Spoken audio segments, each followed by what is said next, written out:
Welcome to the GESARA Show Extra. This was a show we put on a little bit at short notice. We heard that the after party was cancelled today and that there would be a sort of hole at a time when there shouldn't be a hole because of what is happening right now. So we thought it would be a great time to do a special redemption extra show. So this is a show which was only, we only decided to do this about a day ago.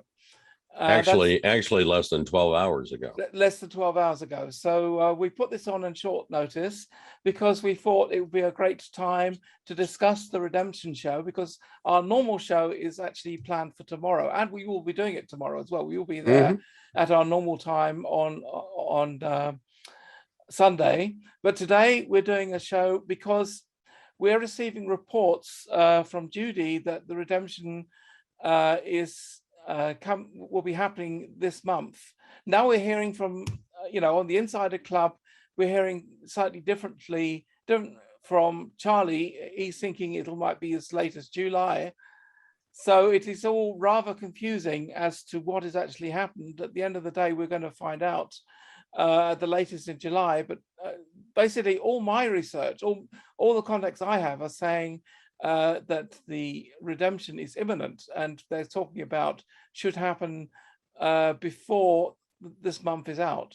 So that is for us a reason to discuss the redemption process again, because there are quite a few things to look at and to consider. We want to help you guys all get it right, so that on the day you can get your funds you need, you can get your projects approved, whatever you plan to do. And I think anything we can do to help you along with this process is just going to help it along. So at very short notice, we decided to do this extra show, and I'm glad to see that 215 of you have already joined, considering that we announced it to start in 15 minutes. That's already quite a good number. So we won't actually start the proper information until we get to at least 2:30, just so the people who trusted the time we initially announced do not miss out on anything. But it doesn't mean we can't discuss important events. Now, another thing I wanted to announce, you probably are aware of the fact that Charlie's team are running a special event in Birmingham next month, I think 8th of May, if I remember correctly. Well, I've decided if I can arrange it, and I think I should be able to, I'm going to be flying over to Birmingham to join in the fun. So if any of you are going, well, let's put a question out. Is anybody here going to Birmingham? Write in the chat, yes, no, or preferably yes. Phil, thank you, I'm seeing, but wish so, no. What a pity.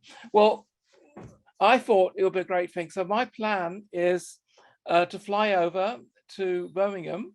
It's about an hour and a half flight from where I live, so it's not too far. At the moment, I haven't booked the hotel or the flight or anything. I'm going to do that after the show today. But if everything works, it looks like there's still space in the hotel, so no problem there. And so I'm going to try very hard, and I should succeed, I think, to fly over to Birmingham. And I hope I can meet some of you over there in Birmingham. I know there are some people here in the UK, for example, Sharon Mason. Are you coming? She's smiling. I'm not sure yet. I'd like to, but yeah, we'll see if I can. Yeah, because I know you're in Amersham, that you told me. What I forgot to mention when you said that is the fact that I used to go to school very close to Amersham, in a town called Kings Langley. Oh yeah, I know it. You know it? That's right. Yes, and I lived in Watford, Carpenter's Park. Yeah, I went to school in Watford. Yeah.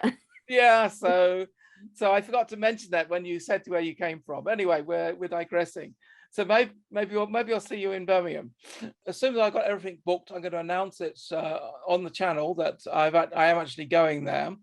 And another thing I've noticed is that the evening event, which Charlie's organised, is fully booked. So anybody who's not already in that cannot join in on their event. That includes me. I haven't been invited either, or I hadn't tried to book yet. But if it's already full, then they're not going to let me in. So I was thinking, if I can get there and enough people are interested, I could see if I can book a room there, and we can do our own NESARA QFS event and film it and put that out as a video. So would that would be fun? That would be fun. That would be fun. For those people who can't get into the Charlie event, that we do our own one. There you go. That's the thinking I'm having. No, I'm just saying this off the top of the hat. I haven't booked anything. I don't know if there's a room available, if there's a or what it is.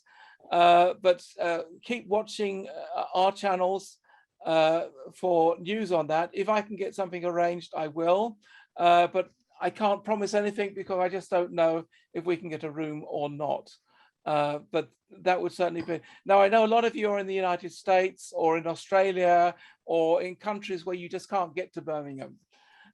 So I'm going to take video equipment with me and see if I can video the events which are not being officially released by Charlie, because obviously if Charlie is videoing his own event and he wants to put it out, we're not going to interfere with that.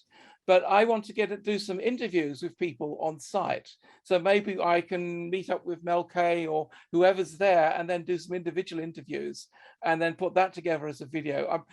These are all ideas which are coming to me as to what I can do in Birmingham. I've been to Birmingham before. I know the town well enough. Yeah, in fact, a relation of mine used to live in Birmingham, sadly no longer. Over here, he's got his hand up. Yeah, hello, Tanny. Anyway, so it's quite exciting. I think it would be great if I can get over there, and I think I'm going to try everything I can to do that, and it'd be great to meet any of you who can make it. And for those that don't, we will be putting out our own videos of the event, but obviously not the official talks because Charlie will be filming that. We don't want to interfere with that. We'll do our own stuff. And so it'll be an add-on rather than a replacement. We're not replacing Charlie's stuff. That would be wrong of us to do. Yeah, we are not Charlie's team. We're just gonna film our own stuff. All right. So yeah, I'm seeing some of the people are commenting in here. I'm not gonna get K commented. Vax pilots are a problem for me. Yeah, that is a concern. And we have blizzard conditions in Wyoming, being snowed in. Patty, take care out there. Don't get frostbite. Okay. Right. Okay. But I don't think we'll have any of this bad of weather in Birmingham somehow. It may rain there, but that's about as bad as it gets. I say the relations I had in Birmingham actually worked for the Birmingham University. So I know that area a little better, but I say they no longer live there. They now live in Staines. So that's by London. So unfortunately, I can't stay with them. I've so obviously booked the hotel, but I did do some brief looking in, and my plan is to say, if I can just look it up 1 second, at a certain hotel. While we're doing that, a couple of housekeeping notes. I see some people in here that have just like Zoom user or iPhone or stuff like that on their, as far as their name is concerned. We'd like to call you out by name whenever we get to the Q&A part.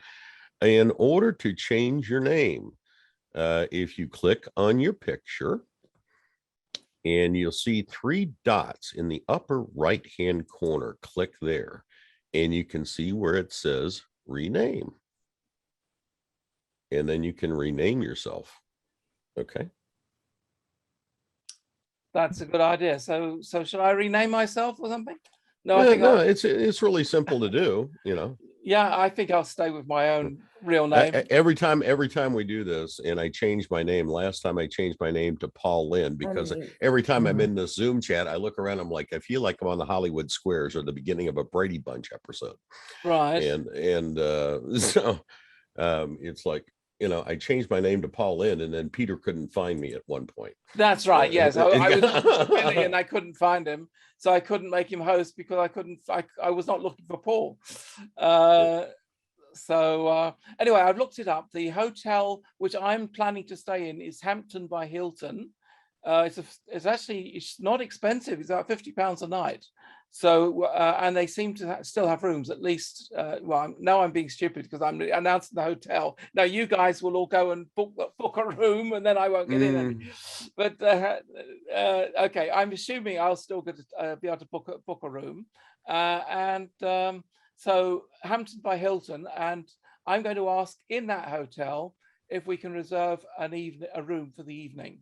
So those who can't get into the Charlie's evening meal, because that's already sold out, we're not taking anything away from them. We're just adding our own event. That's the way I'm seeing it. We do not want to infringe on their event or take anything away from where they're, because they organized it. We're just hanging on the side. But if they cannot offer any more because they're sold out, then I think we're free to then offer our own event in the evening. And I will try and ask at Hilton, the Hampton by Hilton, because that apparently is certainly close to the event, if we can book a room for that evening and hold our own event there for those people who can make it and are interested. Exactly. There's a bunch of events happening around the place here. We're actually our Connecting Consciousness group here in St. Louis. They're actually going out to the Pfizer headquarters today, and standing out on the roadside, and causing a big ruckus out there in front of Pfizer. I will not be able to attend that because I have no way of getting from where they're parking out to the roadside and things of that nature. So. Well, I'm sure if it's Pfizer, they'll have no difficulty standing upright. Yeah. Well, that's true. That's true. If people think what Pfizer manufacture, they'll understand that joke. Yeah, we're just waiting for more people to join in here, folks. Because we officially told everybody it would be 10:30 when we were going to start. So we decided to start it just a little bit early, just to get a few people in, after when they announced that the after party was not going to happen on Charlie's show. Yeah. But we're here. We're ready to go. Peter, we ready to get into this? We got about 400 people in here. We got about 400 people. Well, I say it's still 26 on my clock. So we should at least wait until past. Give people. There's enough chit chat we can talk about. I say for those who've just joined us, I've been talking about the event in Birmingham, which Charlie's team have been organised, and I am now planning to go there. So, and I say I haven't got anything booked yet. So I'm just assuming that everything is going to work. But assuming everything will work, and you'll know in a day or two when I've got everything booked, I will go over there with my camera equipment and a notebook and try and do the show from there. All right. In the evening. In fact, we may be able to do a live show from the hotel with live guests. Wouldn't that be fun? That would be exciting. Yes, it would be. So let's see where everybody's from. Go ahead, post where you're from in the chat room there, and let's do a greeting to everybody. Pennsylvania, Minnesota, Toronto, Michigan, Quebec, Dallas, Arizona. Oh, that's all Chichester, UK. I can see Washington Yorkshire, State, UK. They're going for us very quickly. UK, South Wales, Ohio, Daytona Beach, Amersham. I said that off the top of my head. Make sure you say hello to my friends down there that own the pier and in Daytona Beach.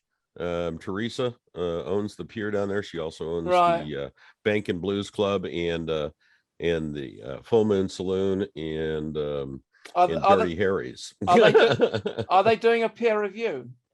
Yeah, they do peer reviews all the time down there. They have an excellent fireworks show too. Right. Okay. Well, peer reviews is definitely something you need, particularly when you talk about Pfizer and things like that. We see Kent, UK, Arizona, Long Island, New York, Massachusetts. Yeah, they're still coming into Nebraska, Richmond. Oregon. I know Richard in London, not in Kentucky. Yeah, Aruba.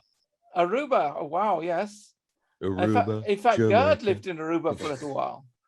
Bavaria, Germany. Yes. Hong Kong. Oklahoma. I can also see Julia is in Munich in Germany. I can see on the screen. She's nodding. Yes. Champions Gate, Florida. Iowa, New Hampshire. And South Dakota. Yep. And been there. Been to South Dakota many Sydney, times. been there. Amsterdam, great city, Amsterdam, one of my favorite cities in Europe. Colorado, Alberta, Canada. The CC group from Orlando says hi. Oh, great. Hey, CC group from Orlando. My brother goes to your group, Ray Walker. So you guys should know him or have met him. Yeah. We also have people from Pennsylvania, Atlanta, Georgia. Yep. Good morning from Wisconsin, Mississippi. Yes.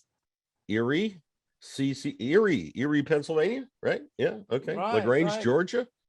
It's Kyoto, Japan. It's amazing where you guys all come from. Bavaria, Germany. A second Bavaria. So we have more than one person in Bavaria. It's great. Brisbane, Australia. Thank you for Lancaster, staying up UK. so late. Yes, we are great times. Ray, we love Ray. Oh, you've met Ray. Great. Okay, one more. So I'll have to get Ray to come in on this show. In fact, he may even be lurking in the background. I haven't even looked on the list, because I know he sometimes does watch this show. So Ray, are you there? San Antonio, Texas. Maybe not. Maybe he's not there. Las Vegas, Scotland. Alaska, Glastonbury. Glastonbury, yes. Switzerland. UK. Southeast New Mexico. I will message Ray, she says. Oh, great. Okay, great. Yeah, it would be great to get Ray, because Ray, Canada, Oregon, CC is in the house. Yep. My brother Ray is about as well informed as I am. We work together in a lot of the research, and so he's actually very well informed as well. Yep. Myrtle Beach, I see in here. Athens, Georgia. Ohio, Seattle, Gillette, Wyoming, Tokyo, Japan.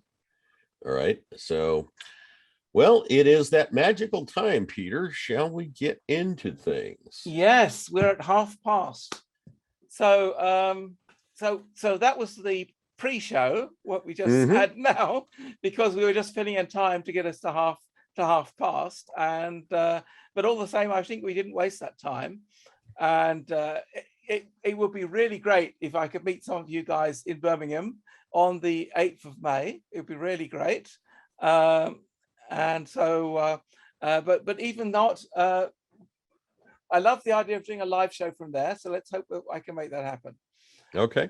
So what do we got? What do we got today, Peter? What do we got today? All right. Well, today we want to do a kind of special, which was put together at very, very short notice on the redemption process, because we've been hearing from people like Mark Z and from Judy and from other sources that they're expecting the redemption process. That means where we go with our currency to get exchanged, that's supposed to happen before May begins, because on May the 2nd is when the banks open and when everybody can exchange at the standard rate. And we're supposed to be exchanging at a contract rate before then.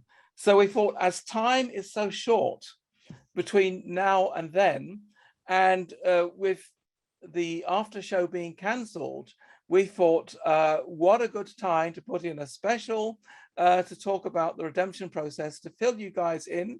We've already done one show on the redemption process, which some of you visited. But I'm sure there's plenty of you here who missed that show.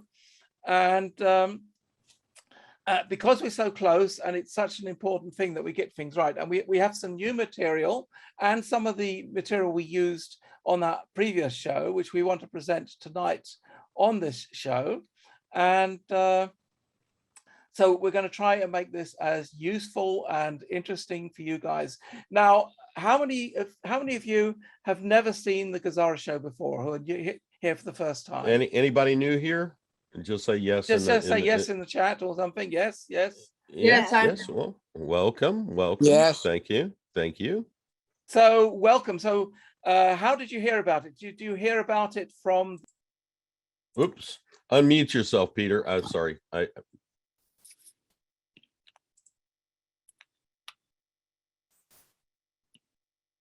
Okay, yes, he cut me off because he cut everybody off. All right. So what I was just saying was to the new people here, did you hear about it from Dayna Chronicles, or did you hear it from from other sources, or you just saw our announcement on Telegram? In our chronicles. Dayna Chronicles. All right, thank you, Helen. Appreciate it. That's great. Yeah, that's the second time we've announced on Dayna Chronicles. I also sent the message to the other one, Operation Disclosure Network. Yeah, I got it off Operation Disclosure as well. All right, thank you. Okay, so a warm welcome to everybody who is here for the first time. I'll give you a little bit of history about our show. We initially started the after party on Charlie Ward's show. And it was initially Billy and I who ran that show. And we did that for, I think, about 7, 8 shows. And then there were some problems. We won't go into it, but there were some problems which were actually nothing to do with us.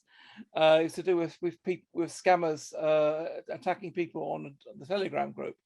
Not our fault at all, but that ended up in basically them deciding that they didn't want us to continue the after show. So we decided, well, rather than letting a good thing die, we decided to do the show ourselves. So that's when we renamed ourselves as GESARA Show, instead of After Party.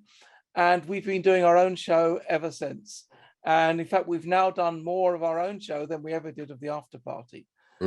So I made it very much a show in our own right. Our plan is to be the best show on the topic there is. We're trying to give you good news and also have it technically good. That we add some things like captions, which you'll see in the recording, not on the live show.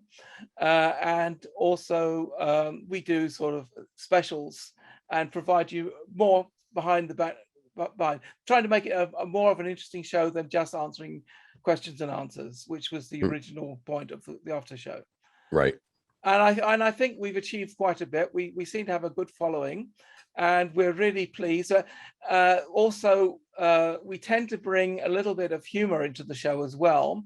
That's humor over you from me, because I am British and I'm not living in the UK though. I'm living in Cologne, Germany. If you look in my backdrop, that is actually the Cologne Cathedral and the main railway bridge over the River Rhine behind me, which is of course a video. It's not really live behind me. So we have the European British side from me, and the American, then from me, I have the Midwest redneck humor. Okay, the sarcasm and whatnot. So that's right. So when questions come up which are related specific to America, it is often Billy who knows more than I do, because I'm not based in the USA. My brother is based in Orlando, as you mentioned before, and I've been to America many times, but to be honest, I haven't been to America for a few years now. I know I'll be going to America next year, so maybe we'll do a meet up there when I'm in the States. Basically, we've been running this show sort of an Anglo-American and a little bit of German aspect, because I live in Germany, into this whole thing, and basically fill in the gaps, answer your questions, provide additional information on what is happening, things which will help you get through this process. For the new members, tonight's show is absolutely free. The recording will be put out for free, probably tomorrow. But in general, the GESARA show is a subscription service, but it costs a modest $4 a month or $10 for 3 months. So, you know, it's basically to cover our running costs, because we have costs for Zoom and for equipment and things like that. That's basically what that's about, just so that we can cover our costs and put on a professional show. And so that gives you a little bit of background about who we are. Our website is NESARA, NESARA dash GESARA, GESARA dash QFS, which is Quantum Financial System, .com. That's our website. That's where you'll find our website, where you can subscribe to the show, where you can watch past shows. And starting yesterday, I also set up a YouTube channel where past shows are being released for free to watch, but a week later than they're actually broadcast, because obviously the subscribers should definitely have the first viewing of our show. That's basically the principle behind that. But the idea is we will release them a week later on that YouTube channel, just so that everybody can have some advantage of what we're saying and what we're doing, because in the end of the day, we all want to make something. Now, I've done enough chit chat. Hello, Judy. Right. So we wanted to let the first part of every show is intel, so intelligence reports in relation to the news. This is where I normally take off my headphones, so I don't get disturbed too much by Billy's ramblings. And that made him laugh. I can ramble. I can ramble. Yeah, he can ramble, absolutely. Yes, I can just about hear him. You see, now I've got the headphones on the side, and I can just about hear something when he says something. In the last few days, we've been hearing a lot of reports about the revaluation is imminent, like this month, before the month is out. So let's go into this.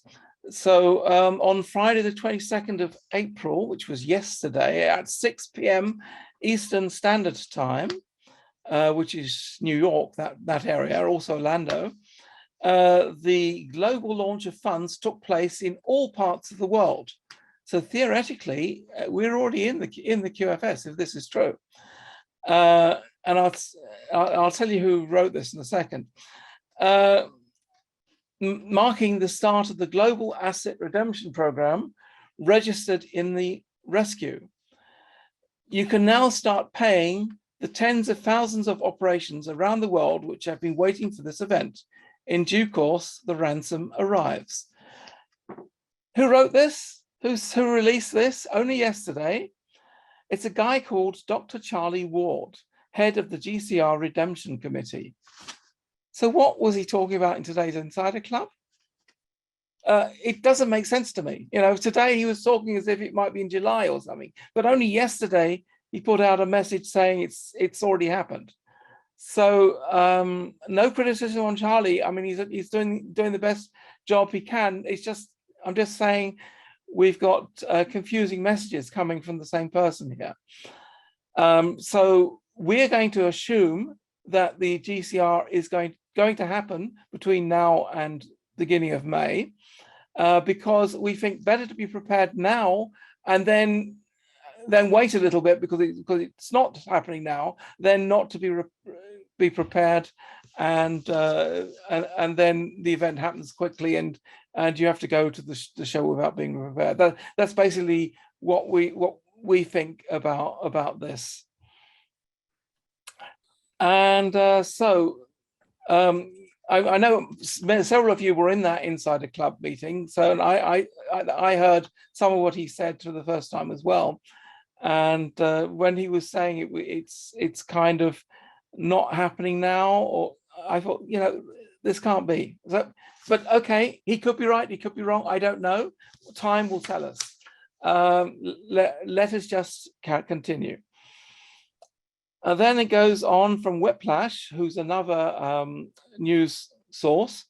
Today, the mass media was ordered to begin the 10 days of disclosure, containing real news happenings, no longer called 10 days of darkness. We have been talking about 10 days of darkness for a long time, where it was thought that all media and all telephones and everything would be taken offline. It appears that that's no longer going to be happening, which would be good as far as I'm concerned. So basically what they're saying is that the mass media would have to make these disclosures or they would lose their broadcasting licenses. Now, on Mark Z's program they have this expert called Mr. Cottrell, I think he's called, who's responsible for putting the codes in for making it happen. And he commented on this only yesterday on this very report, saying it's rubbish, that the Alliance doesn't have that kind of power to take the licenses away from the broadcasting stations. So again, we're getting a lot of conflicting news on this. So it's, none of us want to put out fake news. So my attitude is, when I get conflicting stories and I don't know for sure which is the correct one, I give you both and then say, be ready for both, and we'll find out in time what's really happening. I don't believe in saying we'll censor this bit because we don't believe it. I prefer give you the viewers the information, and then you can decide, or then you're prepared for whatever happens or doesn't happen. What we want you to do is do your own research and find out from different sources what the heck is going on. Because if you're just relying on one source for all of your information, you're not really educating yourself. Exactly. And as you can hear, we don't rely on any one source either. I look at multiple sources. I do tend to quote from Judy's reports quite often because she does such a good job of summarizing what is happening. But that's by far not the only source I use. I use other sources like Whiplash, Mark Z, and various others to gain intel, because it's also a part of, are they all saying the same thing, or are they saying different things, as we've been finding out today? We're all trying to work out what's happening, because if we heard directly from the guys in Reno, we'd be under an NDA and wouldn't be able to tell you anything. So we're doing the best job we can to tell you what's happening. So let's move on. This is now from Judy. Tier 4B, us, the internet group, was expected to receive notification to set appointments this weekend, sometime between Friday the 22nd, which was yesterday, and Sunday the 24th, which is tomorrow. So who knows? I mean, we haven't seen anything yet. according to Judy, we have imminent a show tomorrow. Here. So we will be on top of that and telling you what we find out. Absolutely.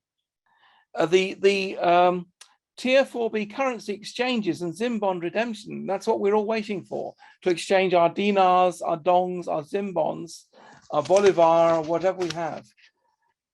According to this report, this process should be finished by Sunday, the 1st of May. So that doesn't give us a lot of time. So it is about time for us to be able to start making appointments. So make sure you keep an eagle eye out for any reports coming from us or from the other truth announcers, truth sayers, because we are certainly going to be following very closely what is happening, because we're expecting these ability to make appointments imminently.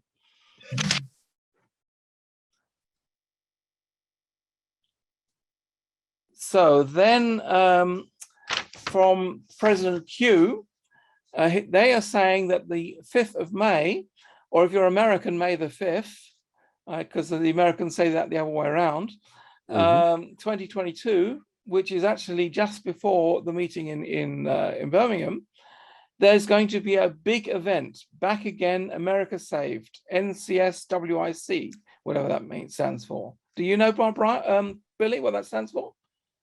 Yeah, I'm sorry, what was that? NCSWIC? Nothing can stop what is coming. Nothing can stop what is coming. Fantastic. Yeah, that makes sense. Nothing can stop what is coming. Right. Yeah, I didn't think of that one. So whatever's happening, I think the next month is going to be extremely interesting for us all. Even if we don't get the money by May, it could be July, according to Charlie.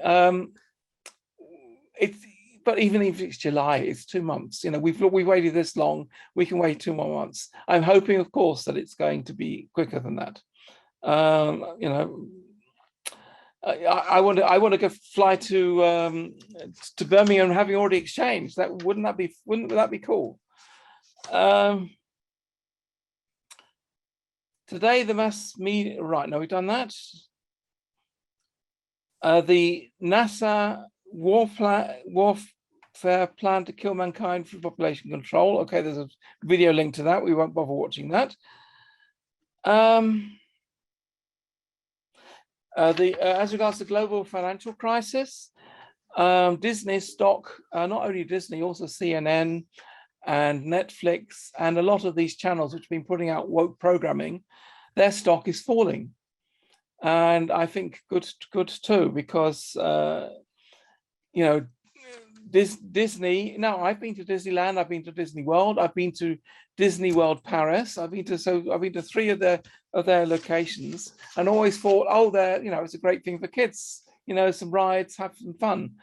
When you hear sort of the more nefarious things that have been happening at Disney, I certainly was shocked. But as that is becoming more and more public, and we're heading to the redemption, then companies like that are going to be losing out.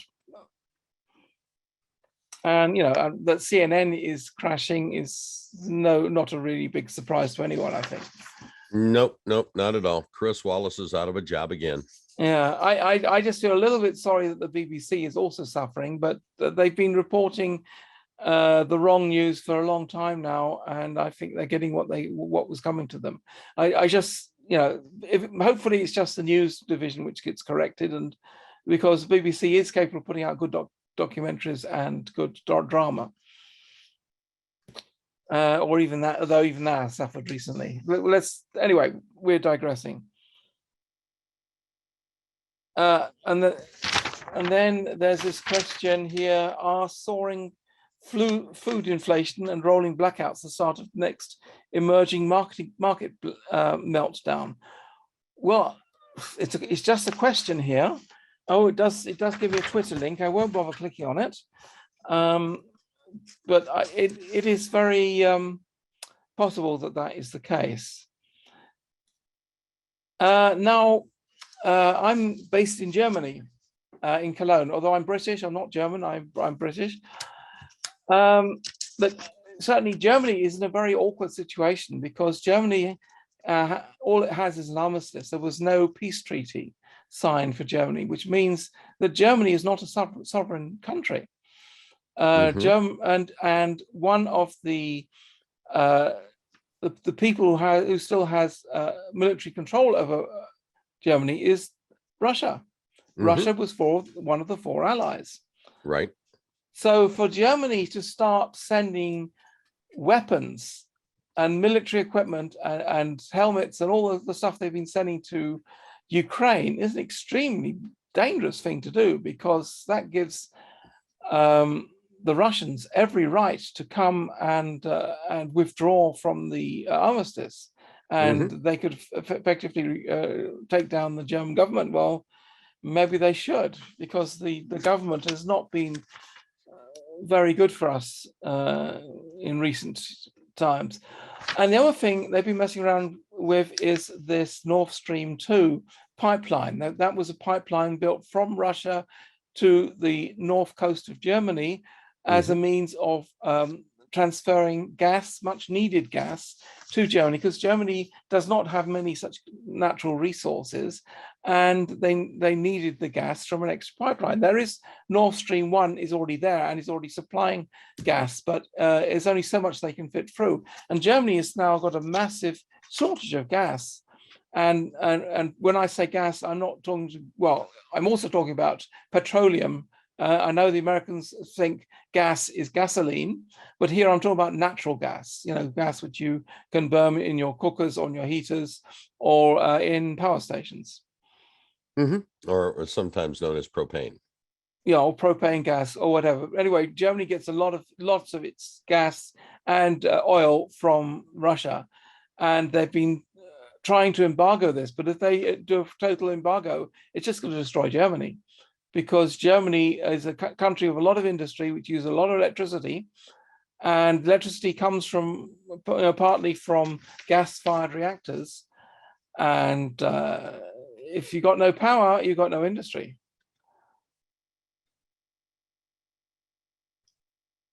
there's a lot here about what's happening in Ukraine. I'm not going to go into much detail on that because it's basically the Russians have been finding biological weapons factories and labs with terrible things in those labs. Basically, they were trying to create genetically modified viruses, which they can use to selectively kill the Russian people. So no wonder Putin is doing that to get rid of them. And the fact of the matter is that all of those biolabs were U.S. funded. That's right. Yeah, it's not Ukraine per se doing this. It is American and British funded pharmaceutical companies and deep state entities which are funding and organizing all this activity in Ukraine. It is not the Ukrainian people. There are a group of Ukrainians who are very extreme far right who are are in control of the government and are doing terrible things there. But on their own, they wouldn't be doing all the bad things without the deep state funding. There's a lot of nasty stuff happening in that way. I think once this is over, they will be people will be recognizing Putin as a hero and not the horrible person he's being portrayed in the media.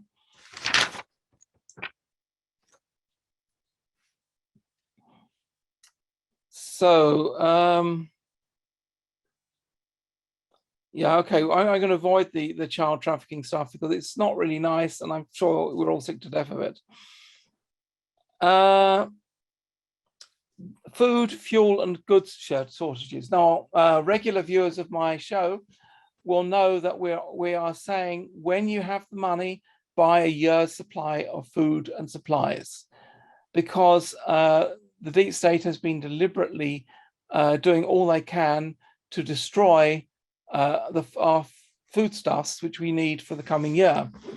So we're still living off the foods which was grown a year earlier, but foods are being planted. Well, farmers want to plant foods now, and they're not getting the fertilizer because the fertilizer comes from Germany, from Russia, and there's an embargo on products from Russia. So the farmers don't get the fertilizers, and if they don't have the fertilizers, they can't grow the crops.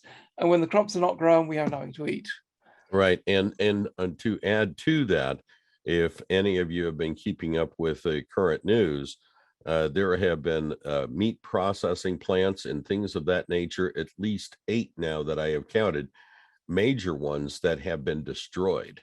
Okay, so that's right. In fact, one of the reports here is, in fact, that the Georgia General Mills plant, which I understand is a major food processing plant. Yep.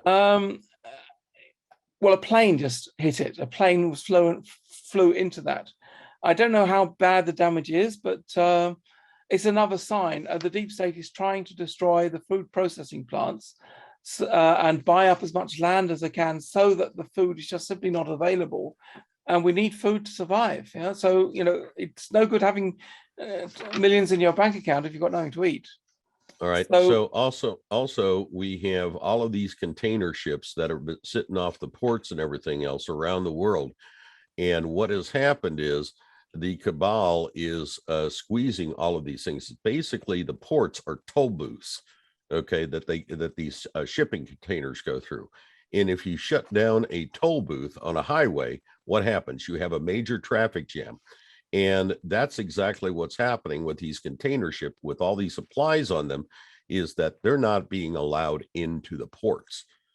They're purposely shutting down the supply lines. It's not an accident. It's purely evil is what they're trying to do. Right. And so, even if we get the money this month, doesn't mean the problems are over. There's still a lot of warmongering going on, and it could get pretty dicey in the next month or two. I think it's going to be, it's going to be pretty interesting what's happening. Now, the white hats are not going to let the world get destroyed, and I'm sure that we're not going to have a real nuclear war, but there will be scare events.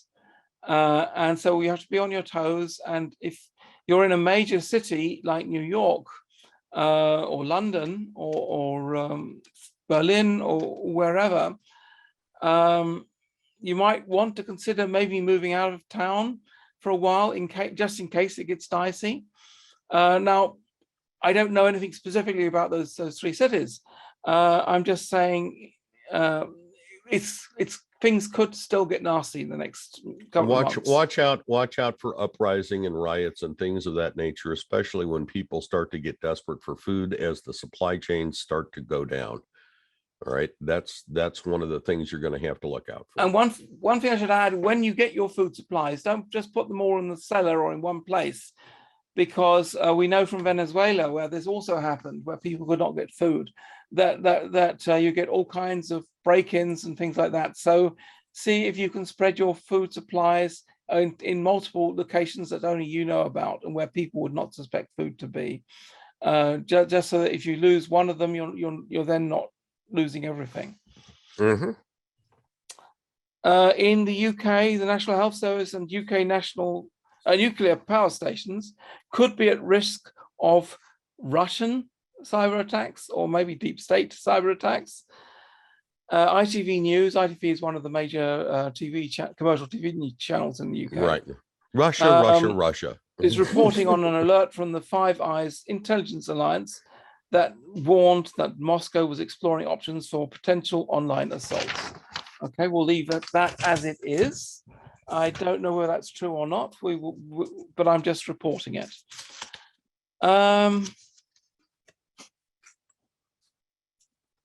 For our friends down under in Australia, the Victorian Infectious Diseases Laboratory in Melbourne has been caught importing blood serum from Ukrainian bioweapons laboratories.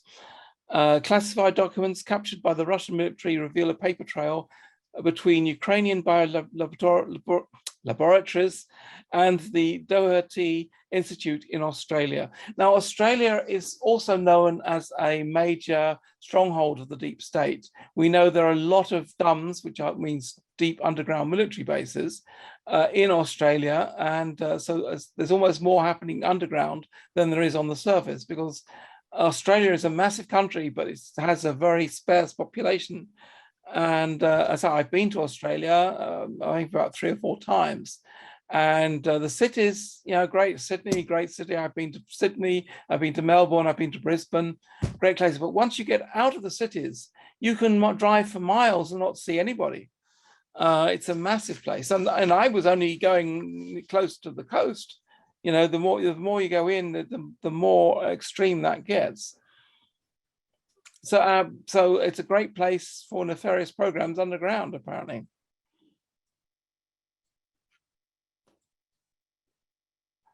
So there was a report on cardiologists and general practitioners saying that they note an increase in concern about myocarditis and pericarditis associated with vaccination.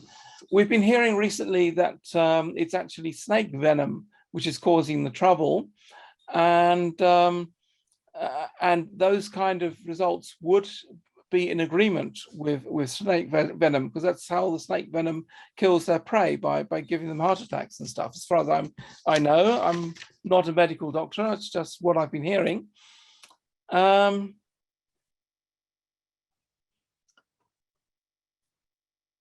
So what is coming is bigger than you could ever imagine. They're imploding in a big way. This is according to Ibe Lest Iro, if I'm pronouncing his name right. I probably made a BS of that one. So what he's saying is that big banks have been trying to ensure that we all stay in debt, because that's how they control us. We're in a debt-based economy. So banks offer us credit and stuff, so that we're then more controllable because we always owe money. And Big Pharma is always ensuring that we stay sick. Well, they only earn money when we're buying their meds and stuff. So they're not interested in healing us. A healed patient is a lost patient. I've personally been involved in alternative medicine for many years, and I'm a great proponent of, in fact, Rife resonance therapy. I actually run websites to the topic and a large forum.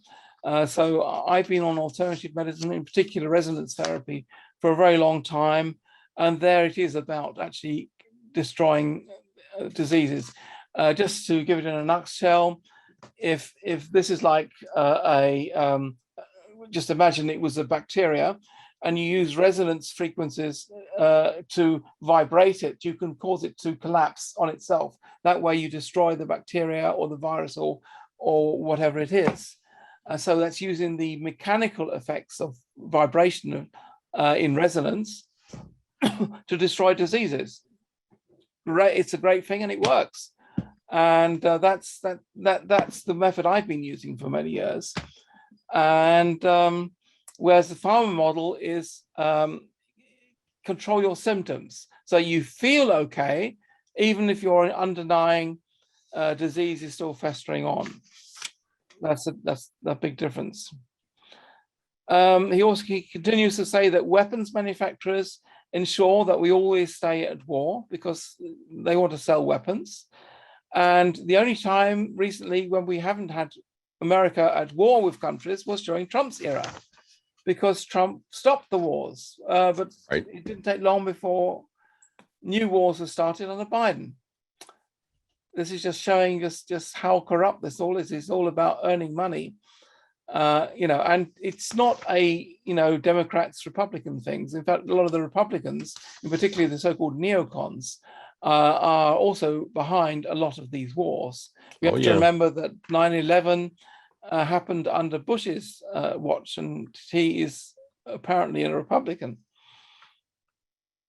Right. I mean, there's evil on both sides. They've been playing both sides against the middle forever. That's right. So, and they continue to say that legacy media, in other words, the mainstream media we are hopefully not really watching anymore, their job is to ensure that we stay ignorant. They say, you can control people by just making sure that they have bread and games. So they make sure that we've got our GMO popcorn and our foods and our repackaged foods and are watching the latest woke TV series, while remaining ignorant of what the deep state is really doing. And there's subliminal messages all in the programming these days. And the final point that he mentions is that voting Republican or Democrat, or if you're in the UK, it would be Conservative or Labour, or in Germany it would be SPD or CDU, whatever. It doesn't really matter which party you're voting for. All we're voting for is the continuance, because they're all part of the incorporations. Our states are incorporations. They're not sovereign anymore. We're heading back to sovereign nations. That's the point of GESARA NESARA. So let's move on. There I have a report here from our friend Simon Parks. Talk about local, national, and international satanic covens so easily get away with torture, murder of thousands of children on a regular basis. Okay, not a particularly nice report. Right, I try and not go too much into child trafficking because it's a horrible thing, and we want to keep this a positive show.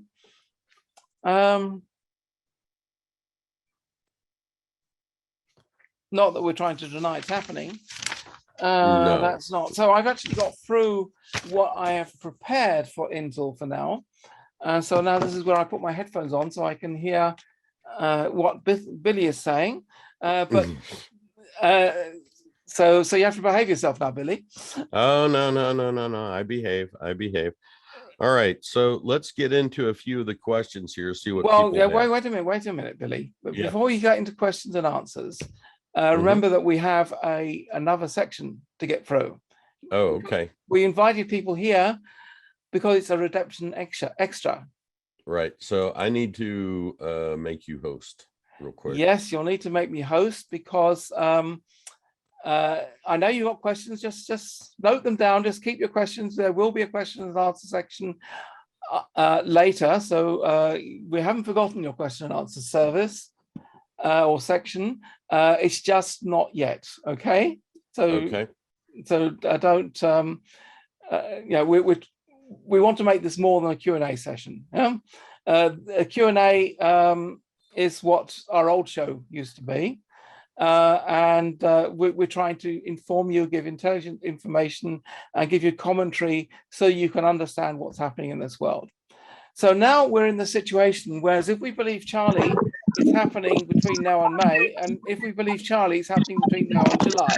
Part of this will be a repeat of what we did on an earlier show, and part of it is new. So we're going to start with some of the new stuff, but I do need to set this up because I've kind of organized the video. Now, the Ed of Ocala has put out 3 interesting videos which go into great detail as to what you do at the Redemption Center. Now, I couldn't put it better than he can. So what we're going to do is we're going to play. Wait a minute, I obviously started too early, but only I got to share your screen first. Yes, absolutely. Yeah, no, I was still just getting it ready. So I'm just going to show you these 3 videos, because he's done such a great job of explaining what we have to do, that I think the best thing to do is just to simply play this video. Now, he actually put out 3 videos, and the first one is on currency exchanges, where you just want to exchange your currencies, where you don't have any ZIMs, you don't have any projects. And then the second part is where you have ZIM bonds and you just want money. You don't want to get involved in your own project. And the third part is where you have ZIM bonds and you want to start your own project. So it's 3 videos. I've stuck them all together into one 15-minute clip. So we're going to give you this 15-minute clip to watch, and then we'll talk about it when it's over. Okay? Okie dokie. Welcome from Ed of Ocala and his team. This video is for the exchange of currency, with or without a project. Be respectful. Think interview. Do not expect to negotiate rates. Upon your arrival and entry into the center, you will identify yourself. Hand in your background information sheet. Show your identification and address verification info. 2 of each. You will be asked to sign an NDA. Give them your NDA exclusion list if you have one. Give them your request for personal banking assistant. You will then be taken to watch a 3-minute video that explains the process. You will then be escorted to your appointment meeting. There will be 2 or more people in the meeting with you. A person handling your exchange, redemption, and a wealth manager or a relationship banker, or both. Ask which one will be able to help answer any questions. Advise them you have currency only and if you have a project. Give the bank officer copies of your trust and certification. Currency exchange. Start giving them the currencies one country at a time with the matching tally sheet. After they have authenticated and counted a currency, give them the corresponding verification form that shows the currency was authenticated, and the total amount of exchange in USN, for them to complete and sign the exchange rate agreement and get the deposit slip. Fill in the account number on the bank accounts documentation sheet for your records. Repeat with all the different types of currency you have. Not ready for exchange currencies will be taken and you will get an SKR. The center personnel will set up accounts for each currency and deposit funds from each exchange. Create an identifying name for each account. That is, trust name-VD, -ID, -IRR, -IDR. Also, you want to make sure the FinCEN report reflects that this is a currency exchange only. This report is generated by them at this time. If you have a project, deliver short overview, requesting the project funding. Request that your personal banking assistant talk to a manager on your behalf. Leave Dong Dinar project proposal with a manager. Ask that the project be funded from humanitarian funds. Request that they flag all new bank accounts as Access restricted to non-essential bank personnel, also non-training, no testing flag. Review the bank accounts documentation form and verify the information. Verify deposit slips for each currency. Request clean and clear certificates, 3 for each account. Amount deposited. Receive your debit card, per currency, usage instructions, and request the amount limit on each card. Bank negotiation. Use January 2022 Bank Perks and Concierge form to assist. Fees. Management, exchange, no fee cashier's check, no ATM fees. Interest rate or earnings platforms available for depositing different amounts of funds. Bank Perks form. Benefits and services you selected, and ask them to initial those items. Give them your immediate needs list and plan on the next steps to handle the items on the list. Get copies of all forms signed by you and any signed by the center's personnel. Ask for introduction to a wealth manager and trust management team to discuss a family office if possible. Make your second appointment. Ask for secure laptop. For banking use only, so you can monitor accounts and move funds. Get business cards from everyone. Thank you for your attention. Welcome from Ed of Ocala and his team.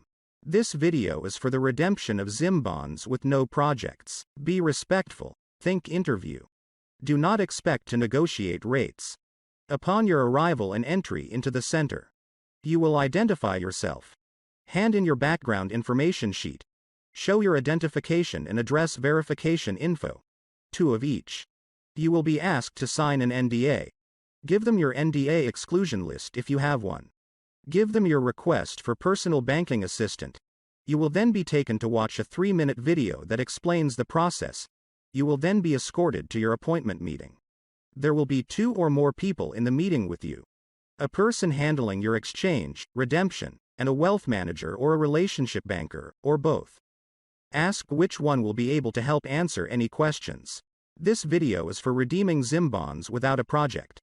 We are assuming you listened to the currency exchange video and got your currency exchanged, if you had some. You should be taking a deep breath. You have now been through the first phase. Here we go. ZIM bonds without a project. Give them your ZIM bonds and the tally sheet. After they have authenticated and counted your bonds, give them the verification form that shows the bonds were authenticated, and the total amount of that exchange in USN to complete and sign. They will then tell you what your default personal funds amount is, and will ask you to sign the default agreement. Remember, 11% will be deducted from your personal funds default amount for the collection of executive order projects. You will get 1% at your meeting, 9% in 10 days, another 10% in 30 days, and the structured payout will start in 90 days, and will be for 25 years, plus interest. If you select the 70+ lump sum, you still get the 1% at your meeting, 9% in 10 days, and the full lump sum in 30 to 60 days. Advise them if you are 70+, and if you are choosing to take a reduced amount, lump sum payout. The center personnel will set up a separate account to deposit all funds from your redemption, and give you a special card to access these funds. Request that they flag all these accounts as access restricted to non-essential bank personnel, also non-training, no testing flag. Complete the bank accounts documentation form. Verify the deposit slip. Request clean and clear certificates. Receive your special debit card, usage instructions and what amounts will be on this card. Bank negotiation. With the redemption/exchange bank, use the January 2022 Bank Perks and Concierge form to assist you. Fees. Management. Exchange. No fee cashier's check. No ATM fees. Interest rate or earnings platforms available for depositing different amounts of funds. Bank Perks form. Benefits and services you selected and ask them to initial those items. Give them your immediate needs list and plan on the next steps to handle the items on the list. Get copies of all forms signed by you and any signed by the center's personnel. Ask for introduction to a wealth manager and trust management team to discuss a family office if possible. Make your second appointment. Ask for a secure laptop. For banking use only, so you can monitor accounts and move funds. Get business cards from everyone. This video is presented by Ed of Ocala and his team. We appreciate you being in our Telegram chat room. This video pertains to anyone that has Zim and is submitting Zim projects. You may or may not have already done some of this if you have currency as well. We'll go back over a couple of steps as a reminder. Be respectful, think interview. Do not expect to negotiate rates. Upon your arrival and entry into the center, you will identify yourself. Hand in your background information sheet. Show your identification and address verification info. 2 of each. Advise them you have Zim bonds and currency if you have it. Advise them if you have or do not have a project to present. Give the bank officer copies of your trust and certification, if you haven't already. If you haven't already, you will be asked to sign an NDA. Give them your NDA exclusion list if you have one. If you haven't already, give them your request for personal banking assistant. If you haven't already, you will then watch a 3-minute video that explains the process. If you have currency in addition to Zim with projects, complete the currency exchange and then proceed as indicated here. For any further questions on the currency exchange, you may go back and review our video on currency exchange. Zim bonds with projects. After currency exchange portion, give them your Zim bonds and the tally sheet.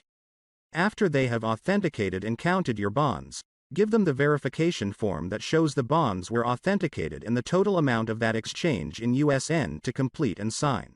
Advise them if you are 70 plus and asking about the reduced amount lump sum payout. They will tell you the net figures you will be getting for personal funds and ask you to sign Zim agreement. At that point you request a wealth manager or a bank manager and tell them you are in the process of hiring a private professional trust management company since you have projects, and your hired team will negotiate the 11% in the project funding on your behalf. Deliver a very brief overview of your projects, and use Zim redemption presentation, talking points, and mention the total amount you want for your projects.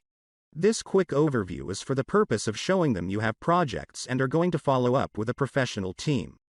Bring copies of your talking points presentation if you have done it, as well as your project proposal in case they're interested in keeping a copy. Since you have let them know you have projects, there will be a 2-part agreement you will be asked to sign. The first part, you should sign since it establishes the amount of the personal default funds and the payout structure of those funds.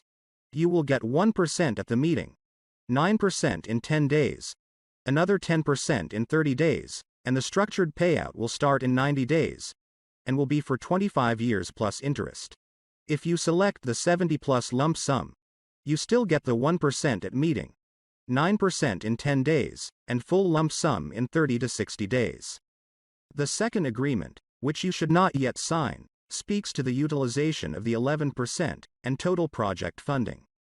Make sure you are with a manager at this point. This may be the manager of the exchange center, or a trust management company representative, or private bank representative. At a later date, after your team negotiates, you will sign an agreement in writing regarding utilization of the 11% and total project funding. If the trust management company or the private bank team you intend to use for project negotiations is not available at this redemption center, tell the manager you will proceed with bank negotiations. Let's go over those negotiations, and then we will discuss how to proceed if they are available. Continue with bank negotiation. To be based on how much money you are going to leave with their bank. You may hear this referred to as AUM, or assets under management. In layman's terms, it is the amount of money you have at their bank. Use the January 2022 Bank Perks and Concierge form to assist. At this point your currency and default funds are in a non-interest bearing account, so you have 2 options. You can A. Ask for someone there to discuss the possibility of leaving a significant portion of the funds there in exchange for perks and high interest rates. Or B. Alternately, you can tell them where you're located and ask that they set you up with someone more local, with whom you can meet with at a later date to discuss leaving a portion of funds at that affiliated institution in exchange for perks and high interest rates. Some things to discuss: fees, management, exchange, no fee cashier's check, no ATM fees. Interest rate or earnings platforms available for depositing different amounts of funds, benefits and services you selected and ask them to initial those items. Give them your immediate needs list, and plan on the next steps to handle the items on the list. Request that they flag all these accounts as access restricted to non-essential bank personnel. Also non-training, no testing flag. Receive your special debit card, usage instructions and what amounts will be on this card. You may wish to inquire if there are daily withdrawal limits on any card you receive as well. Get copies of all forms signed by you and any signed by the RC personnel. Get business cards from everyone. Ask for secure laptop, for banking use only, so you can monitor accounts and move funds. Verify that you have a receipt and verification of funds on debit, prestige card, a deposit slip, for each currency and Zim account opened. Clean and clear certificates, to verify that your funds are legal. Make a second appointment with them and/or an appointment with your trust company, private bank, to become a client, if not one already. And now, a few things about your next meeting. When meeting with the trust management team, remember you are interviewing them, and they are deciding on you as well. Since you already have significant funds available, from currency exchange and Zim personal default funds, that could be put under their management, they may be inclined to help. You do not have to mention anything about how you got the funds, that is revaluation, just that you have funds. Tell them you're interested in having them assist you in the Zim redemption and obtaining available humanitarian funds for your projects. Here are some points. A. Review your project proposal or talking points presentation. B. Make your pitch. C. Tell them what you are looking for from a team. D. Negotiate terms. How much, how long, contract terms, etc. E. Decide if you are hiring them. F. Sign. G. Leave project proposal and exchange all contact info. Now, let's discuss what to do if the trust management company or the private bank team you intend to use for project negotiations is available at this redemption center. Request additional time with them to 1. Determine terms of service. You're hiring them. 2. Deliver an overview, and use Zim redemption presentation, talking points, 5 to 8 minutes, for your projects, and mention the total amount you want for your projects. Very important. If you don't ask, and you haven't given your summary overview, you will not get anything. Continue with, I or we feel that I or we should get 100% of the amount requested due to the desire to establish a long-term mutually beneficial relationship as a premier customer at your bank, to work with a trust management company, and be guided by their specialists and team leaders. And the desire to potentially set up a multi-generational family office plan, minimum of 4 generations. 3. Leave the project proposal with the team, so they can use it to expand the project proposal into a next-level project plan, and can negotiate on your behalf for the 11% funding. Thank you for watching this Ed of Ocala presentation. A special thanks to Ali K. East for her excellent assistance in editing the content of this video. Okay, with that, I am going to be putting into the chat the Telegram group for Ed of Ocala. Now, with that said, the information and the documentation that you are going to be looking for are going to be in the pinned messages at the top of his Telegram channel. And once you click that link, you will see all of the documentation that he has amassed for everything. Now, don't get overly concerned. A lot of it is stuff that you don't really need. Okay. There are a few things that you have to, be prepared for in order to get funding for projects. Just go through all of the documentation and see what is relevant to what you want to do. Okay. There is also in the under the documents section, when you click on it, there'll be a sample proposal that Ali has put together that'll give you an idea of what a proposal should look like. Okay. This is my Telegram channel my Telegram stuff that you're looking at. If you notice, I'm on Ed's Privacy Currency News Banking Room. If you click up here for the latest documents, okay, you can go through different things that he has. All right. And the documentation and whatnot is all there. Okay. I have a question. Go ahead. For those of us who called in and aren't like in the actual Zoom to see what you're seeing on your screen, could you read out the spelling of the Telegram channel? It's a little, it's a little bit difficult. If you would just go to my Telegram channel and I will post it there. Okay. And we will be posting this video afterwards, so you can actually watch it afterwards as a video. So then you'll be able to see what we are seeing. Okay. Okay. This is my first time for your program, so I'm not keyed into what your Telegram channel is. Okay. I will also post that in the chat room. Yeah, but she won't see the chat room. She's on a phone call. Oh, well, yeah. Yeah. Okay. So our website is NESARA, which is NESARA-GESARA-QFS.com. That is the website where our programs are done, and we will also be posting materials there. We also run a Telegram group, which is called the same, NESARA_GESARA_QFS on Telegram. So that's where we will also be posting these materials. But we're trying to move everybody over to the website, so we will certainly be putting the stuff on the website. And since yesterday, we also have a YouTube channel where our videos will be released.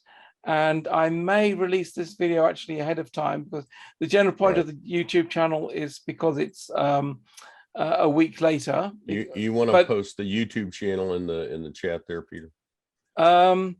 It doesn't have a nice link yet, so I will add the link to that in the link section of the forum to take you straight there. You have to have at least 100 members before you're able to get a nice link, and as it's only was started yesterday, we haven't got there yet. Well, maybe now, I don't know, but we will link to that, and I'll probably release this particular video as well tomorrow when it's ready, because it's an imminent thing, and this is not one of the paid episodes. This is a free episode for everybody, and we want it to be free and fully available for everyone. So I'm posting the documents room in the have you given me back the yeah, you have post? You have the con. Great. Okay, good. Okay, so I'm now back in control, and now I want to quickly go through my presentation. Now, I did present this a few weeks ago, so regular members will recognize parts of this, but I think it is worth going over again. I'll just try and go over it relatively quickly once I get this working. So we'll just go through this briefly, because we did handle it in an earlier episode, which you can see online.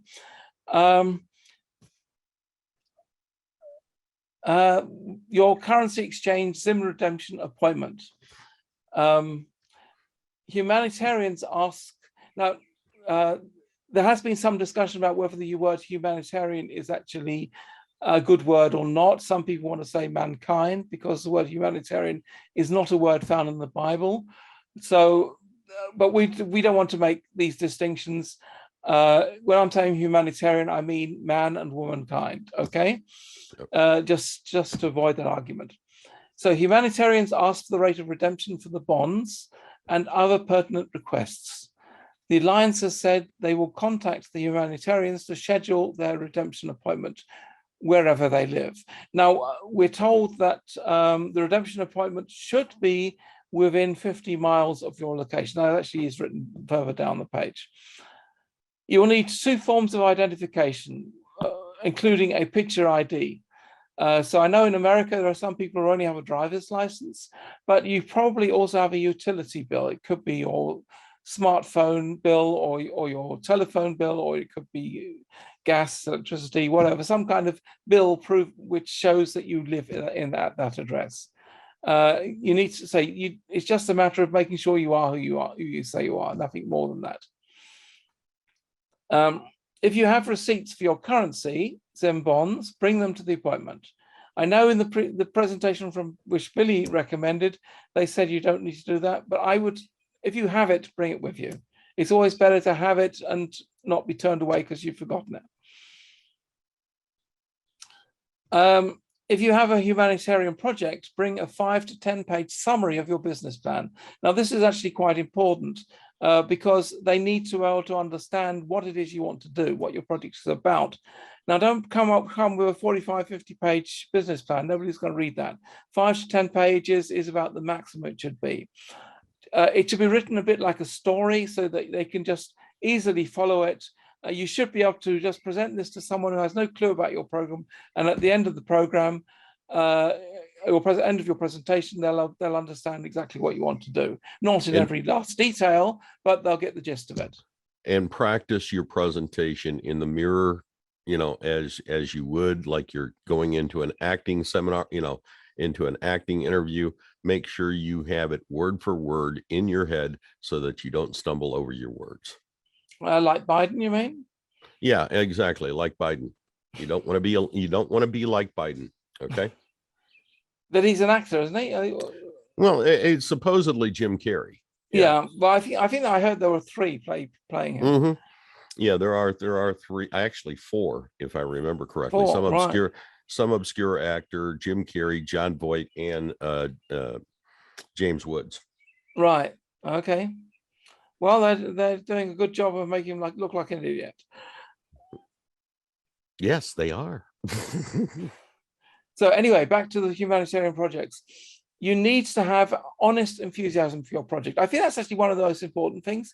When you're making a presentation, the people really feel that you are behind this thing. You know, if it sounds like you're just presenting something because you want some money and then want to go and live in the Bahamas, that's not going to leave a good impression. They have to feel that this is something you've always wanted to do, that you really are burning to do your project. You really feel in your heart that this is going to help humanity in whatever way, and that you are really committed to do this. This is what they want to hear. More than the facts, I think, is just to detect that you have a burning desire to do what you're saying you want to do.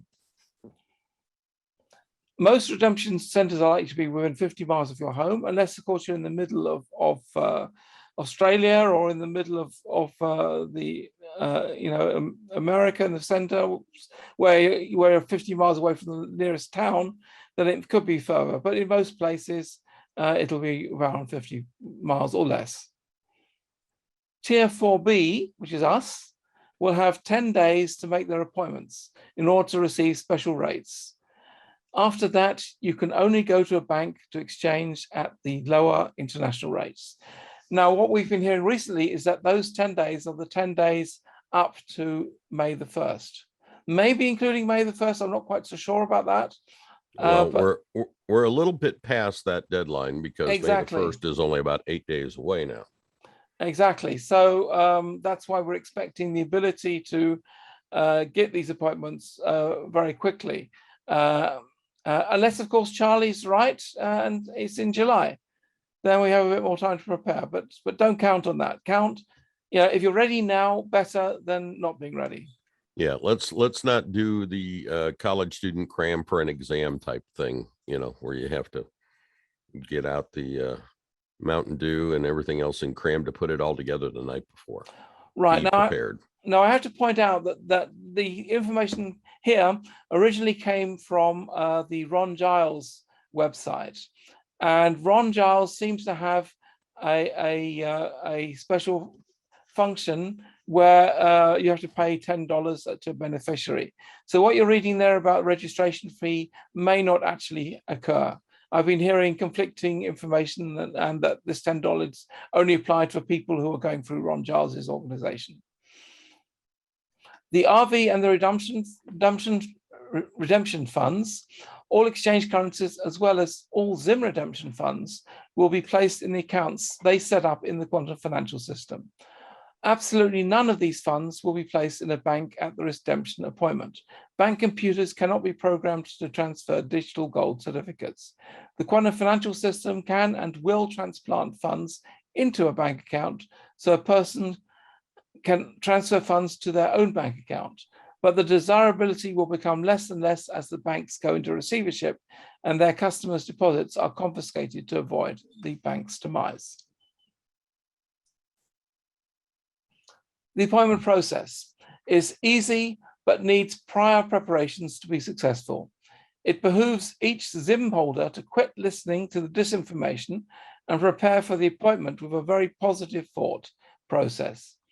The more important bit of knowledge is that the Alliance is backing us 100%. We are the ones that they are depending on to do the heavy lifting of mankind out of poverty and back into financial freedom worldwide.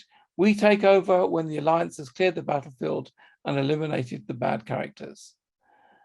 They cannot do the humanitarian work themselves because we are the ones who have been chosen to receive the money and get the job done. We are the ones the Alliance has been praying for to put on our full humanitarian armor and join in the process. The Alliance would never short us on the funds needed to do our work. It is our turn. Let me explain it this way, because some people may be confused here. There's a lot of work which has to be done to restore humanity to a great state. There are lots of people who are hungry. There are lots of people who don't have a house over their head. There are lots of people in poverty. There are lots of people in all kinds of serious problems that are going to need help. And 1 second, let me just clear that. Right, let's. So they have the money. They've cleared away the bad actors, but they still need people to actually go out there and do the humanitarian work, to actually help people, and that's what this is all about. And that's what. Let's go back. So that's our job. They're giving us good money to do the projects we say we want to do. It is up to us to do that work. Because at the end of the day, this is all about making a nicer world to live in, a world where we all feel happy, where we have our freedoms, where we have our sovereignty, and where we have a great life. And it is our responsibility, that means the people receiving these funds, to put together and execute projects which will be of great help to the rest of humanity. That's what this is all about. That's why these funds are being released. So I'm hoping you all have some great projects and that we can do some great stuff. Prepare your presentation in a free ring binder. Now that's something which Americans would write. Here in Europe, you have either a 2 or a 4 ring binder. It doesn't matter how many rings are in the binder. You have basically, you need to have a binder with all your documentation and preferably in triplicate so that you can leave 1 or 2 copies of your binder with the information with the team, because they're obviously going to want to copy and you don't want them to have to start looking for a copying machine. Make sure you have at least 3 sets of all the documents you want to present them as copies. And make sure it is well organized so that they can find the information quickly. There is no requirement for a trust to be used for the redemption appointment. In other words, you don't need to have had to set up a trust in advance. However, you want one and don't have a trust, the Alliance agents will have a bank revocable trust document that you can use to establish a trust at the appointment. All you will need is the name of the trust, the beneficiary, and the trustee. You can request a QFS account for the trust so you can make your deposit. So here is a little bit of an example of what you should be writing down. You have a sort of sheet with information like your name, which currencies you have, where you list everything you have, which you're presenting, and then what you're requesting, ZIM, Dong, Dinar, Bolivar, whatever you have. List list it and request the best rate for it. A structured payout, 100-year term would be quite typical. Now you might say, well, wait a minute, I'm 65 and I don't expect to live another 100 years. Well, maybe we will live 100 years. The med beds are coming and they enable us to regain our health, even regain our youth. And if we want it, we can maybe live another 100 years, maybe 1,000 years, we don't know. So also consider the fact that these are humanitarian projects which are not necessarily attached to your person. You may be the person running the project, but you should also run it in such a way that even if you're no longer available, that there will be managers in place to continue the project and will continue to receive the funding, because you will receive the funding in a structured way quarterly as it's needed for your project, rather than getting all a big lump sum at the beginning. This is to ensure that the projects are handed up, because if they gave you all the money up front the first month, then you're going to have some of them are going to buy themselves a deserted island in the middle of the Pacific and have a nice life and not do the work.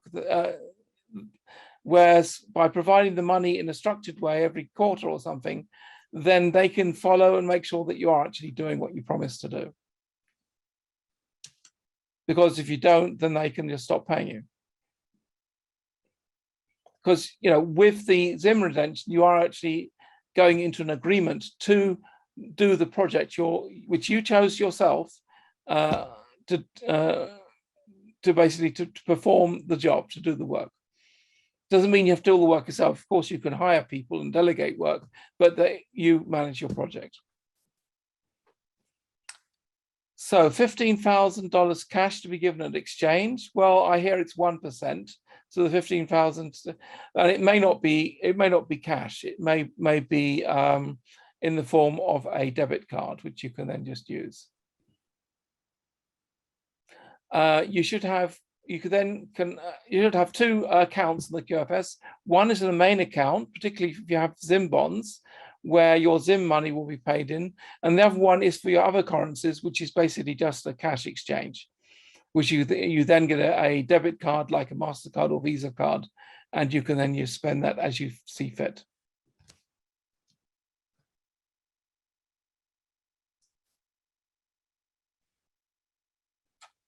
As I said before, you need 2 or 3 copies of your binder with your bullet point presentation. When you're presenting your project, don't make it very wordy. Make it full of simple points, preferably with pictures.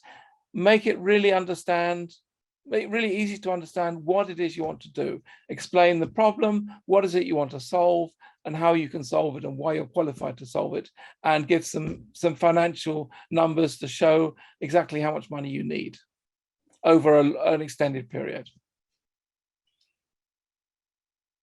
And of course, an executive summary in your business plan is always a good thing, because often they're not going to have time to read a long report, but an executive summary should be no longer than a page and should contain all they need to see in one go.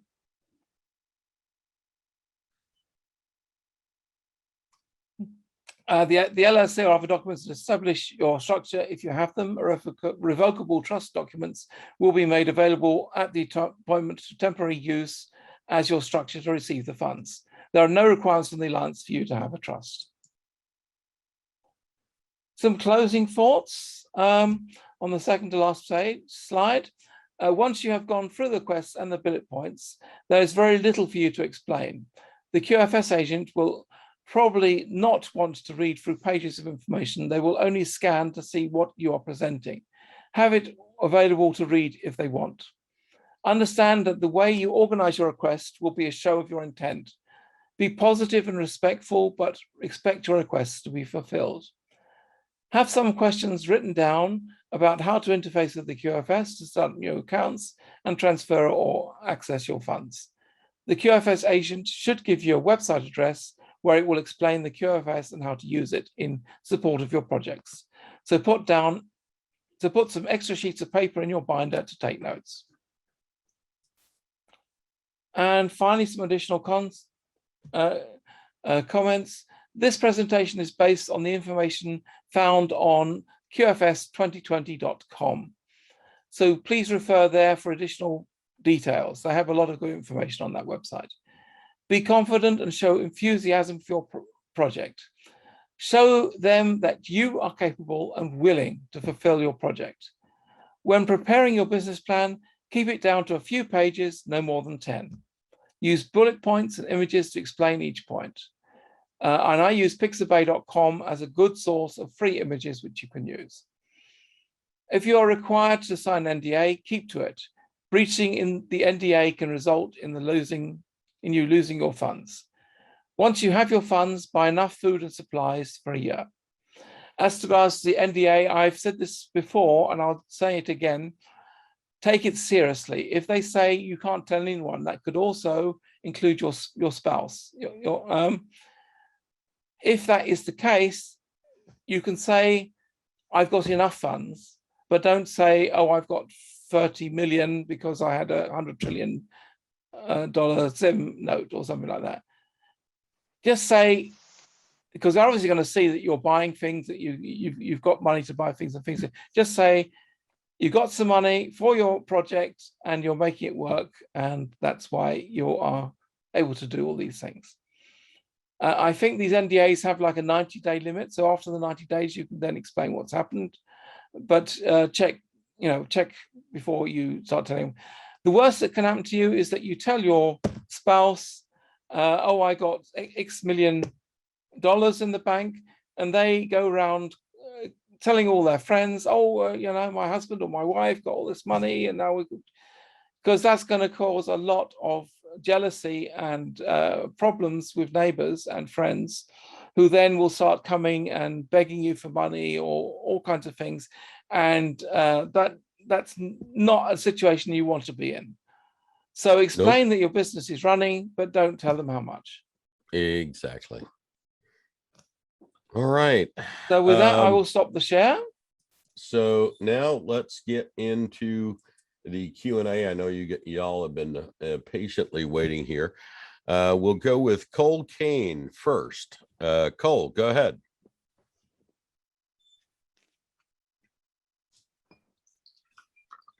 Cole, just need to unmute your microphone. Are you still there? He's coming. He's coming. There he is. All right. Hello, Cole. Hello, Cole. Hey, what's going on, fellas? Hey, I just was. My question was about the Redemption Center and all that. When we have our funds put into the hey, go away. Sorry, the cats. When we put our funds into our account, what? Like normally we'd have like a savings account and we'd accrue like a certain amount of interest. Right. Does that happen with the wallets and all that as well?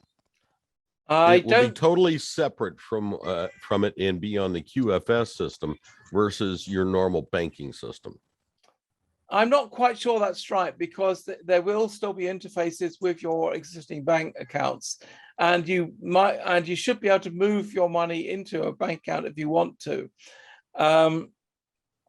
But interest, I think interest is going to go out the door, because I don't think there will be interest anymore, because we're all moving on a one-to-one system where all currencies are the same numbers. And I think interest was a way that the banks were earning money. And that means in future for loans, you won't pay interest, but for savings, you won't have interest either. That's the way it's been explained to me. Right. So like I understand that interest, but it's like the interest on like a savings account. Like for however much money I have in that account, every month I would get something put back into it for having that account. We don't know what the banks are going to do, because the banks are obviously going to try and continue to want to do business. And it is very possible that they will do that. But let's be honest, you're not getting a lot of interest at your bank, are you? No. Yeah. So what's the point? I mean, if you're going to get 2% interest, I'm sure you can invest your money in your projects and get a much better gain than you would through interest. And I think the idea is to move away from putting money in the bank to investing in helping humanity. And if you do Right. it properly, you'll make a lot more money than any 2% from the bank. All right. Well, thank you guys. Appreciate it. All right. You're Thank you, Cole. Dayna, go ahead. Coming. Okay, just my thoughts on the food supplies. I had put it in the chat, but okay, so I woke up, not woke, I was awakened in 2013 about the Sandy Hook thing. So ever since then, I've been doing tons and tons and tons of research and just watching everything I could possibly devour. And it came up on stopthecrime.net. They were talking about things like Impossible Foods and Cinemex, which is a food additive. Heck 401, I can't remember the name of it. I've got it written down. Anyway, it's supposedly made from aborted fetal cells, and it's supposed to be like a food additive flavoring that they've been slipping into our food. Right. That's what we've heard. So it's possible. And if you look at Impossible Foods too, as well, if you look at Impossible Foods, it's right next to a Planned Parenthood. Isn't that convenient? If it is very convenient. I refer you to an old movie starring Charlton Heston and Peter Lorre called Soylent Green, okay, which was set in the year 2022, believe it or not. Right. Okay. And if anybody doesn't believe this, all you got to do is just look. The fact checkers have tried to lie and say, oh no, they don't put aborted fetal cells in Pepsi. Well, if you just look at 2015, there's a advert where like a food platform is talking about using this new additive in Cinemex. So don't just take the first thing that you see, do several pages on either DuckDuckGo, which people are saying is compromised, but DuckDuckGo or Brave, use that as your search engine. Keep looking down at the articles and you can see different things that they're talking about. There's some confusion. I just heard it today, and I wanted to clear it up because, like I said, I keep an open mind and I listen to all platforms. And no, we don't get everything right, but we're keeping an ear out. Those of us who are digital soldiers and whatnot, we're listening to as much information as possible. Someone got it wrong, and they were just speaking, and it's just one of those, somebody gets it wrong, or you never know if someone has an intention and they're a divide and conquer type. You never know if black hats are in listening. So I heard this today. I'm glad you did the introduction that you did to say who you are and what your intentions are. Someone got it wrong on Ron's platform during one of the chats on his Telegram group, and said that your group was called NESARA-GESARA QFS 2020. Okay, that's not true. It's not. Right. No, it's not. We don't have the 2020 on the end. No. Right. No. There was a random lady who was saying she had gotten a newsletter or an email from the group and she'd never heard of it. She just asked Ron, what's it about? Someone jumped in and said that y'all were basically bogarting the 2020 QFS website and trying to copy Ron's work. So I know that's not true. Many people know that's not true. I've listened to every one of your shows.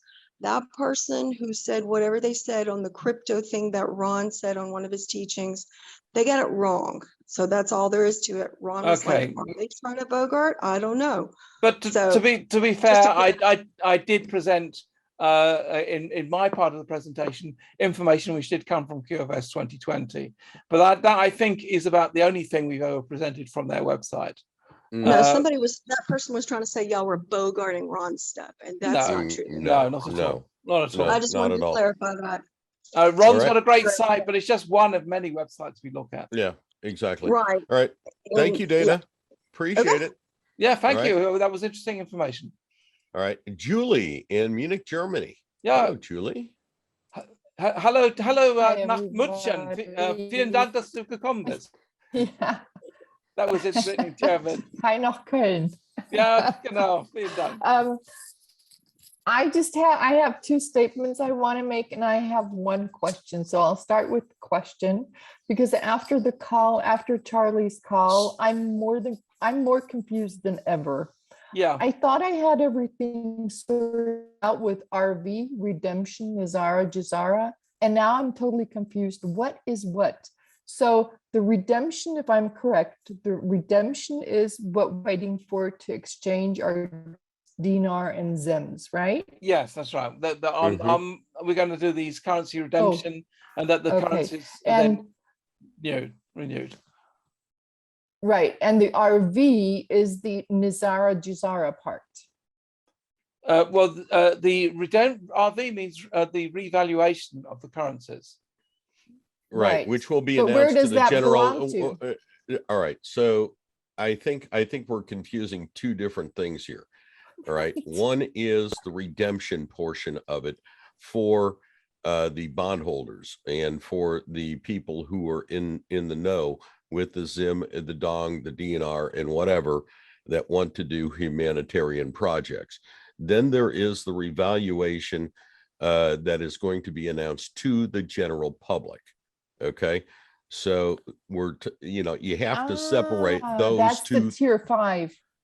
Right, exactly. Okay, and then there's the NESARA-GESARA. Yeah, NESARA-GESARA is more about the laws, Right. that we're moving from statute law. I mean, Germany is a particularly bad case for statute law. And that we're moving to common law. So does that help Thank clarify you so that? much. Yes, I'm back on track. So thank you very much. Glad we can Then help. I wanted to thank both of you for this call because it was, I mean, I was really upset after Charlie's call because, after the postings on Telegram and what he told, I thought two complete different stories. Yeah. And I'm still confused and I still don't get it, but I'm not the only one. So I'm No, relaxed. We were confused as well. That's right. As I said Yeah. at the beginning of this program, Yeah. within 24 hours, he was giving opposite messages. Right. So, but I'm glad I'm not the only one. So I'm just going to refer. I mean, I have other intel too, so I'm fine. Yeah. It's just good to know that I'm not, I don't want to feel stupid because I'm like, what? And then I just have one comment to people that comment in the chat when people ask about the RV or, when things are going to happen. I see a lot of comments that they say, this is not about the money. I think at least 95% of the people in this chat or in this group, in Charlie's group and, the Seeds of Wisdom group and so on and so forth, are fully aware of that. But for a lot of people with all of this shit that has been going on, excuse my language, Right. You kind of frozen. Finance important. I mean, I'm glad and happy for everybody that does not have to worry about money these days, but there are a lot of people out there living in cars, losing their homes, not having enough food, not knowing how to buy food tomorrow. So it is about the money and not in a bad way. It's just a survival way. And I do hope that the people that write those, it's not about the money. No, it is about humanitarian or, projects and, Right. moving forward. But for now, we still are in a 3D. And it is, unfortunately, to get food, still about the money. I'm very sorry to say that. And that's not in a bad way. I mean, I'm awoken. Right. And I'm a very spiritual person. But, right now, we're sort of trapped in the middle. We're going from one to the other, and that's why we're. That's why what I like to about call the it RV. is the revolving door. Is the revolving door in between 3D and 5D, which is known as 4D. Some people can actually call it purgatory. Okay, we're constantly shifting in between those dimensions. And that can be very rough at times because we still have to deal with the 3D world as we know it today until we get past all that. Right. Correct. I fully agree. And I just wanted to make that statement for people before they write those comments and judging people for, being on the side that they want to know what's going to be happening with the RV.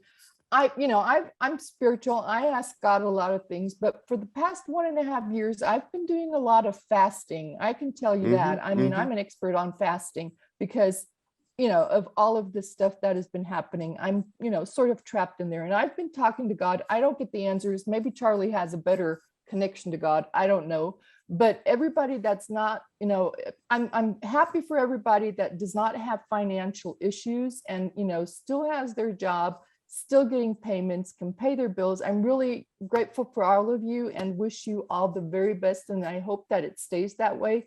But please think about the people that are not in that lucky situation that you were in. Okay. So But that's let, it. let me now say something. Yes. Billy won the last time. The way I see it is I can understand people being fixated on money because the deep state has been controlling us through money, and we've all been starved of funds, and a lot of us are barely making ends meet. So I can understand this focus on money for that reason. But what is when we have the money and then don't, you know, if you're only focused on the money and you then get the money, then what do? Because you have no plans anymore. I totally agree, but that's not the point. You know, I think 95% of people in here at least are awoken and they know it's not about the money. It's about moving forward into our new, you know, into the golden age where it's not going to be about money. I see money. I would do anything to say it's not about the money, but unfortunately, if I go to the grocery store, that guy's not going to say, well, talk to God, here's your groceries, talk to God. No, he's going to say, give me the money and then you can go. Yeah, that's right. I see it all the time up. I think I said my piece. Right. Okay. I see it a little bit as money is like electricity. Electricity is something you need to get things done. But at the end of the day, you want to run your TV or your hi-fi or your or whatever is you're running. That is your aim, not the electricity. Yeah. And just the same as money is a means to allow you to do things. And it should be about what you want to do, what you want to achieve, and that money is just a means to make it possible. Right. Exactly. If I could pay my bills and pay food and stuff like that, I'm happy to wait another year for this whole RV redemption, NESARA-GESARA. I'll have all the time in the world.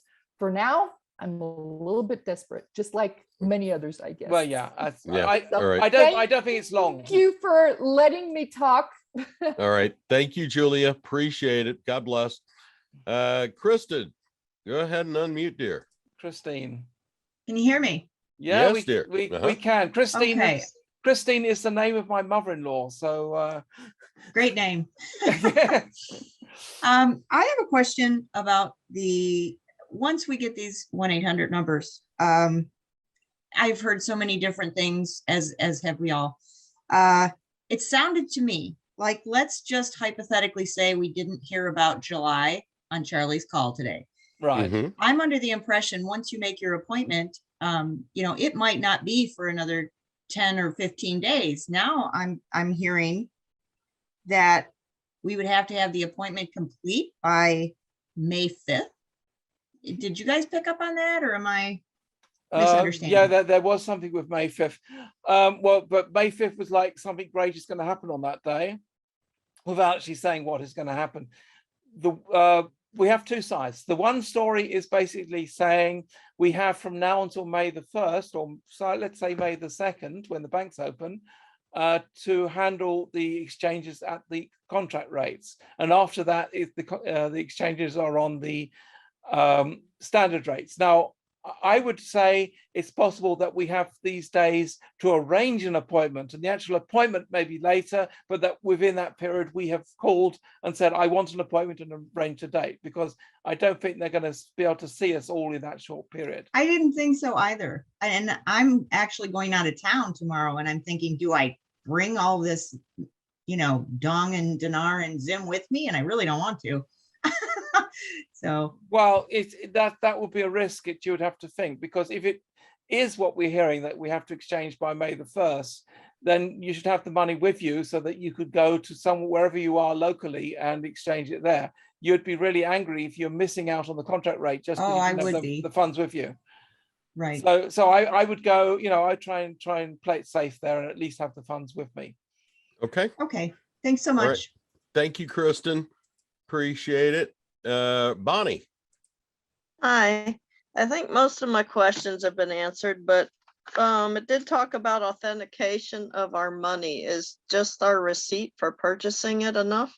That should be fine. That should be, just show where you got the money. Normally you'd have a receipt if you bought it on eBay or from a dealer. They're going to have given you some kind of invoice. But if you don't have any, well, don't fret too much. You'll probably be okay. Yeah, I printed all my receipts from eBay. Just bring with you what you have. Right. Okay. And take pictures. Take pictures of your Dong Dinar and your receipts and hold it for your records. Okay. Oh, okay. Or use a scanner or whatever. Mm-hmm. Okay. And then we've heard that the leaders have to step down when NESARA-GESARA is announced. So is that that's true? That's true. Yes. Is that when the tier 5 happens? Trump, Biden, Boris Johnson, all of them, they have to step down. All the world's governments have to step down. And then we have 128 days for new elections. And in the meantime, we're under martial law. So we can probably do this redemption for our projects before then.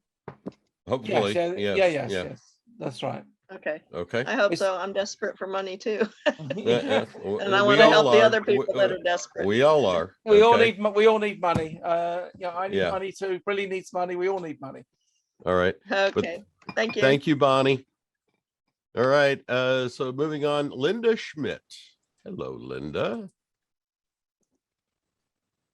Linda Schmidt. That sounds like a German name, doesn't it?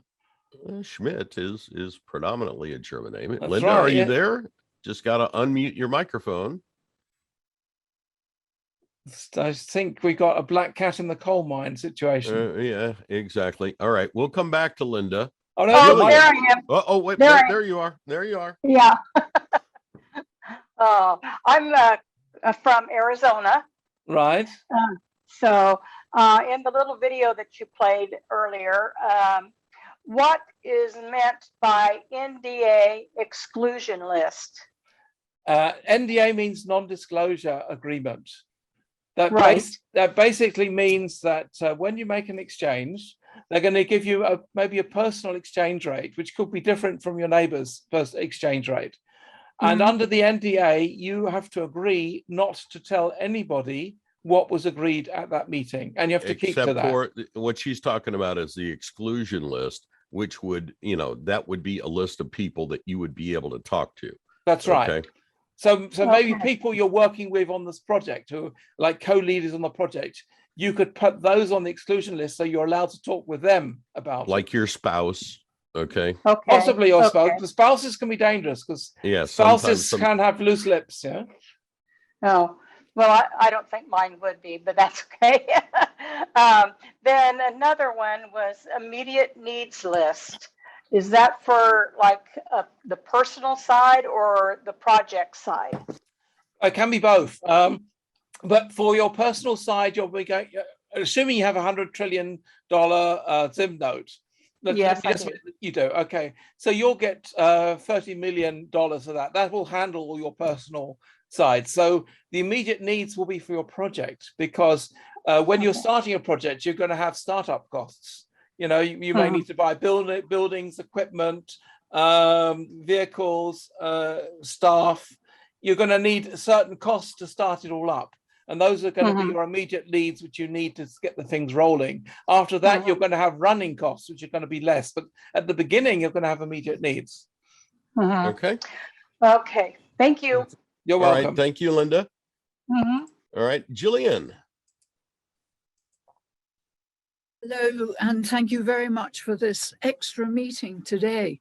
Oh, right. Sounds like you're from the UK, huh? I'm here in Petersfield in Hampshire. Oh, right. Okay.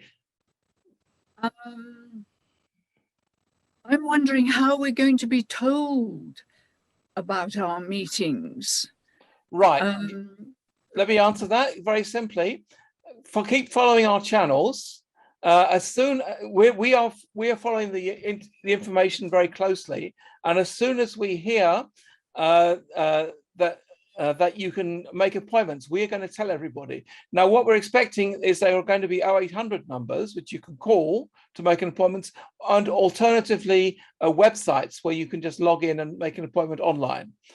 Now, these phone numbers or these website addresses, you're going to get through channels like ours. We're going to be broadcasting it. So what your job is just keep an eye on us or on the other truth-seeking channels, which are informed about this. And as soon as we know, we will let you know. And then it's up to you to take that information and then make the phone call or go to the website, whatever. Okay. The other thing is I have eye challenges at the moment, and I'm therefore carless. So I'm just wondering if there's anyone else in the Hampshire, West Sussex area. Yeah, Claire Warner. Claire is putting up her thumbs up there. So Claire Warner, you and Gillian need to hook up.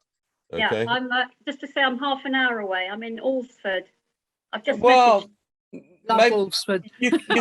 I will help you. Yeah, that's right. You can exchange details over the chat. You can communicate with people directly during the chat. So why don't you do that while the show's still going on? Okay. Okay.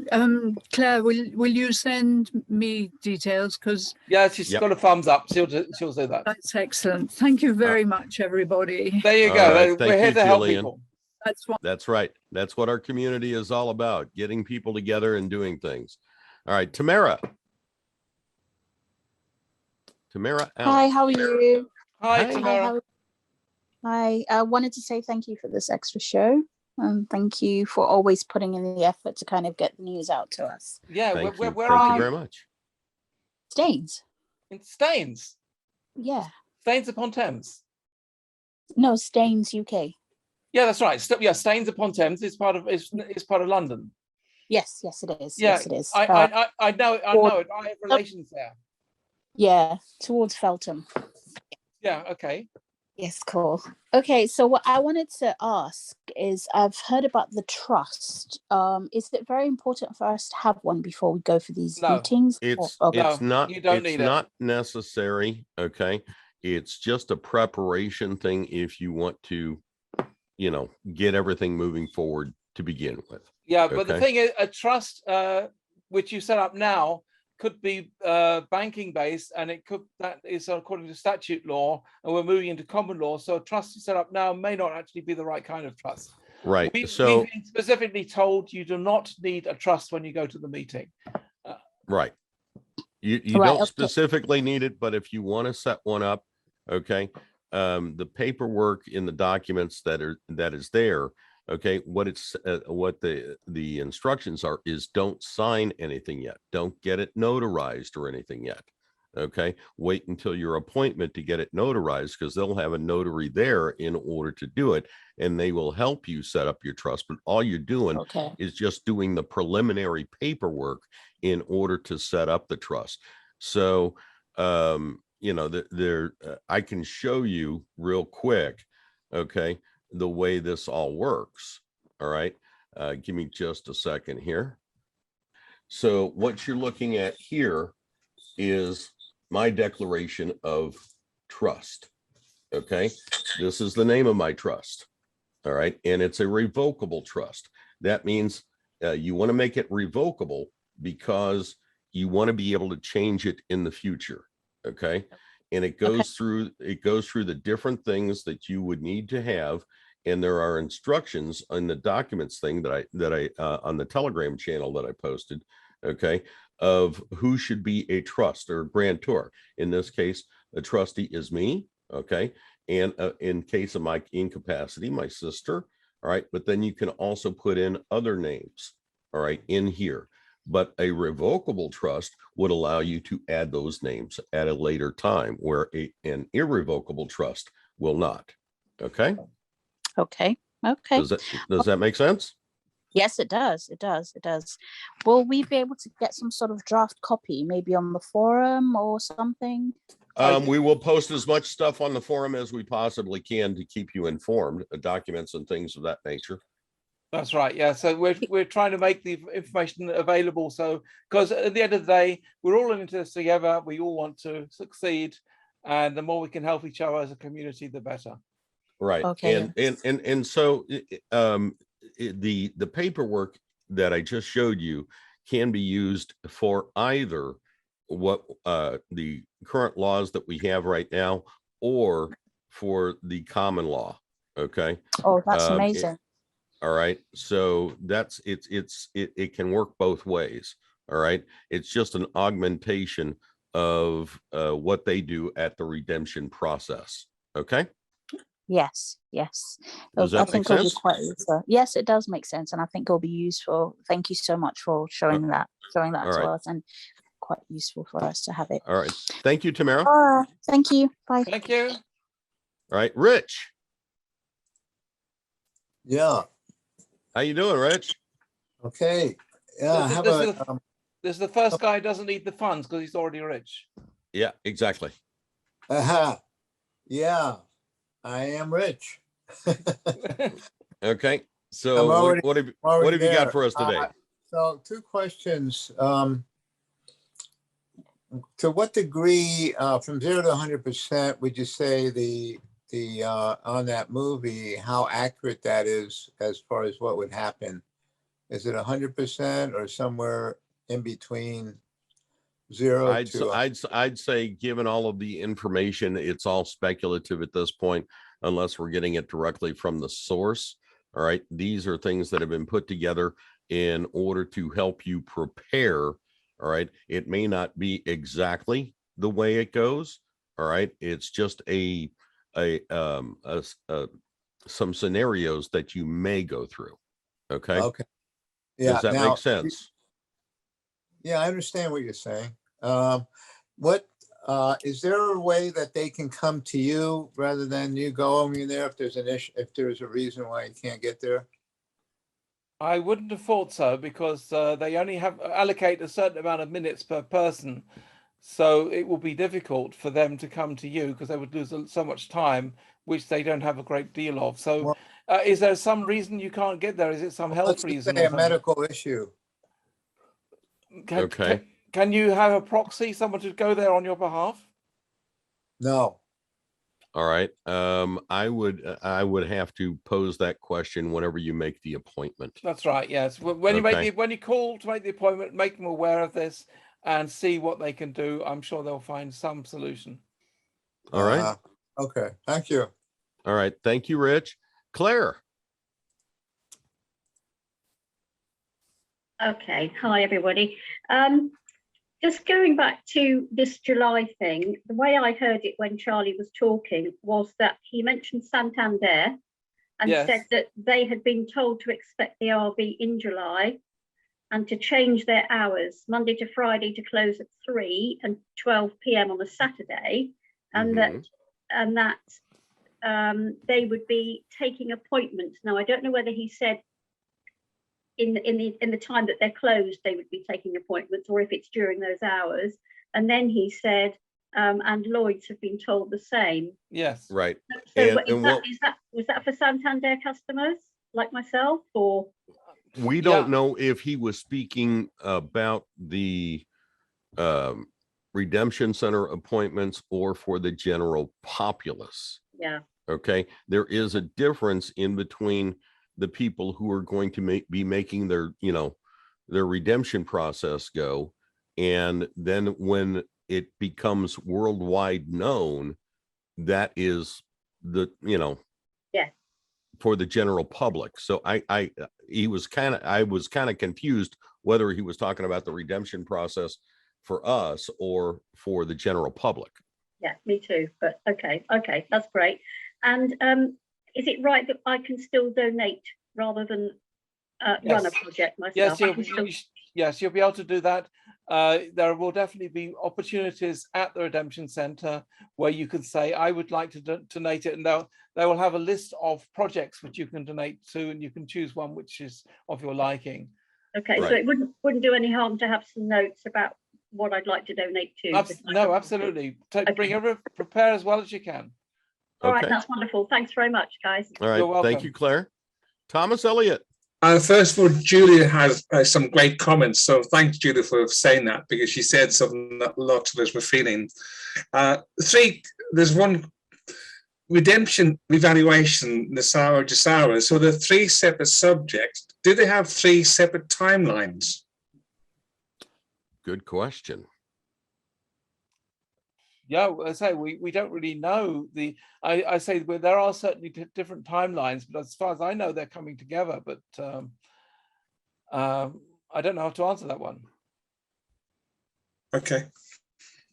It's what's going to come first, the chicken or the egg, or the right, exactly. That's the the conundrum there. Yeah, but certainly certain events have to happen, and some people say it's got to be the Queen dying and then Biden leaving and the Ukraine situation being sorted out. Well, none of those have happened yet, so they could be reasons that maybe is delayed to July. We don't know. We can only go from the information that we are hearing, and time will tell in the end. All right. Yeah, we are all. This is war, and war is a fluid situation. There is no guarantees of anything. You can't set. You really can't set dates, more or less. All right. We go by what we've been told, or what we've researched. And sometimes the information that we get is misinformation to throw off the black hats, so to speak. So yeah, that has certainly been happening, that some of the information we've been fed was deliberately aimed at the black hats to confuse them. Of course, the side effect is we get confused as well. Exactly. And one other question, there was a comment in your presentation was absolutely brilliant, by the way, referring to 11%. I couldn't figure out what the 11% was referring to. This was a comment which someone made in the chat, or which 11% do you mean? No, there in the video, there's 11% that out of the funds that goes to I forget what the actual wording is, but to fund some projects. There's 11% that automatically comes out. Yeah. Okay, but thank you guys. That was really, really good, and I look forward to looking at them when you put them online and we can study them further. Yeah, that's right. We'll try and do that as quickly as we can. All right. But we got a very busy weekend because we got today's show and tomorrow's show. Yeah, exactly. So we'll get to it as soon as we can. Mary Perry. Still on the beach. Still on the beach, but her colleague, I don't see at the moment. Yeah, I don't see her colleague. Yes, my colleague doesn't seem to be here today. This screen Yeah. is one that you can get off of Zoom. It gives you a list of screens that you can select. Okay. She's probably just going. She's probably sipping her Bacardi, probably. Right, exactly. Well, I agree with Thomas and Julia because I know Judy Byington on today's broadcast, she didn't say anything about the May 1st announcement of NESARA-GESARA. So does that mean that? Yeah, but in the past few days she has. In the past few days, a lot has been made out about May the 1st. Well, May the 1st is a Sunday. So like announcements on May the 1st, and that it comes into effect on May the 2nd on the Mondays when the banks open. Right. That's what's been said in the past few days. Right. Yes. Well, I was interested in the sovereignty and the common law. So that won't happen until the events take place, and also won't take. Well, until military law is established, you're right. It will not take place. Right. And so those events have to happen first, you're saying? Most likely. Yeah. We don't know precisely. It could be that it's already in May. It could be in July. We don't know. Right. But we will know when it's happened because. Yes, because I applied for my American national status, and 2 of the papers I had to sign and to send out, one of them was going to Blinken and telling him that I was sovereign, and the other was going to the IRS, telling IRS I'm not going to pay taxes anymore. So I stopped my process because I wasn't going to send those letters to the Biden regime. I can understand that's that. ridiculous. Yeah. So, like that I can understand, certainly. Right. I would just hold on to it. Maybe you can send them in May. Right. Yeah. That's what so that's the reason I'm so looking forward to common law and the sovereignty. Aren't we all? Yeah, we are. I think we're gonna have to do a special on common law one of these days. Yeah, we need to do that.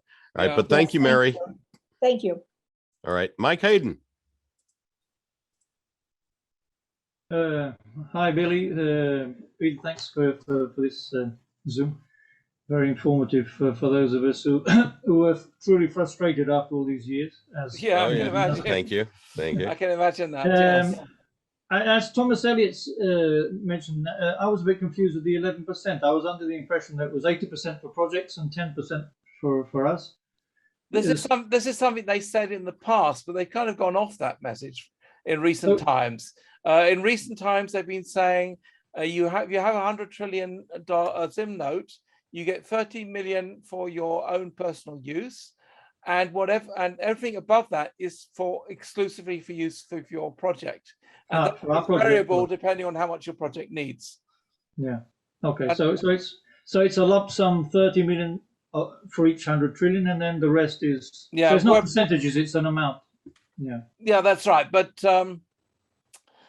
you'll probably only get 1% of them at the meeting. Yeah. Well. All right. So let me do a share screen again, and this pie chart is probably going to clear a lot of that up. Okay. So trillions of funds, total available funds. All right, 2.5% fees, and this comes out of your total personal default SIM. You get 1%, then 9%, then 10%, and 69% go to structured payouts. 11% goes to the general fund. Exceptions may be granted. Team must negotiate to get the exceptions. Okay. This 11% goes to all project funding. And then we have the global national humanitarian projects approved and the family and community support project approved. Okay. Each ZIM bondholder contributes 11% of their total ZIM value into a set of humanitarian projects account unless an exception is granted. Approved projects are funded 100% regardless of the project cost and not from your personal default funds. So there is a pie chart. Oh, that's great. Can you post that so I will post that in my Telegram channel. That's a bit more complex than what I've come to understand, I have to admit. All right. Also, I came to understand that there will be two meetings, at least. Well, I mean, first one to talk about the rates and just the exchange or redemption, and then we will have the follow-up meeting with wealth managers and project managers. Is that you think that's right? Right. Yeah. And in that second meeting, we can take our personal lawyers and personal wealth managers too. You think I don't know. That will have to be disclosed, at a later time. Because the lawyers are going to be aware of statute law, not of common law. Right. And we're moving to common law, so I'm not sure your lawyers will be allowed even in the meeting. But that's something I would have to ask at the first meeting, obviously. That's right. You should ask about that when you arrange the meeting.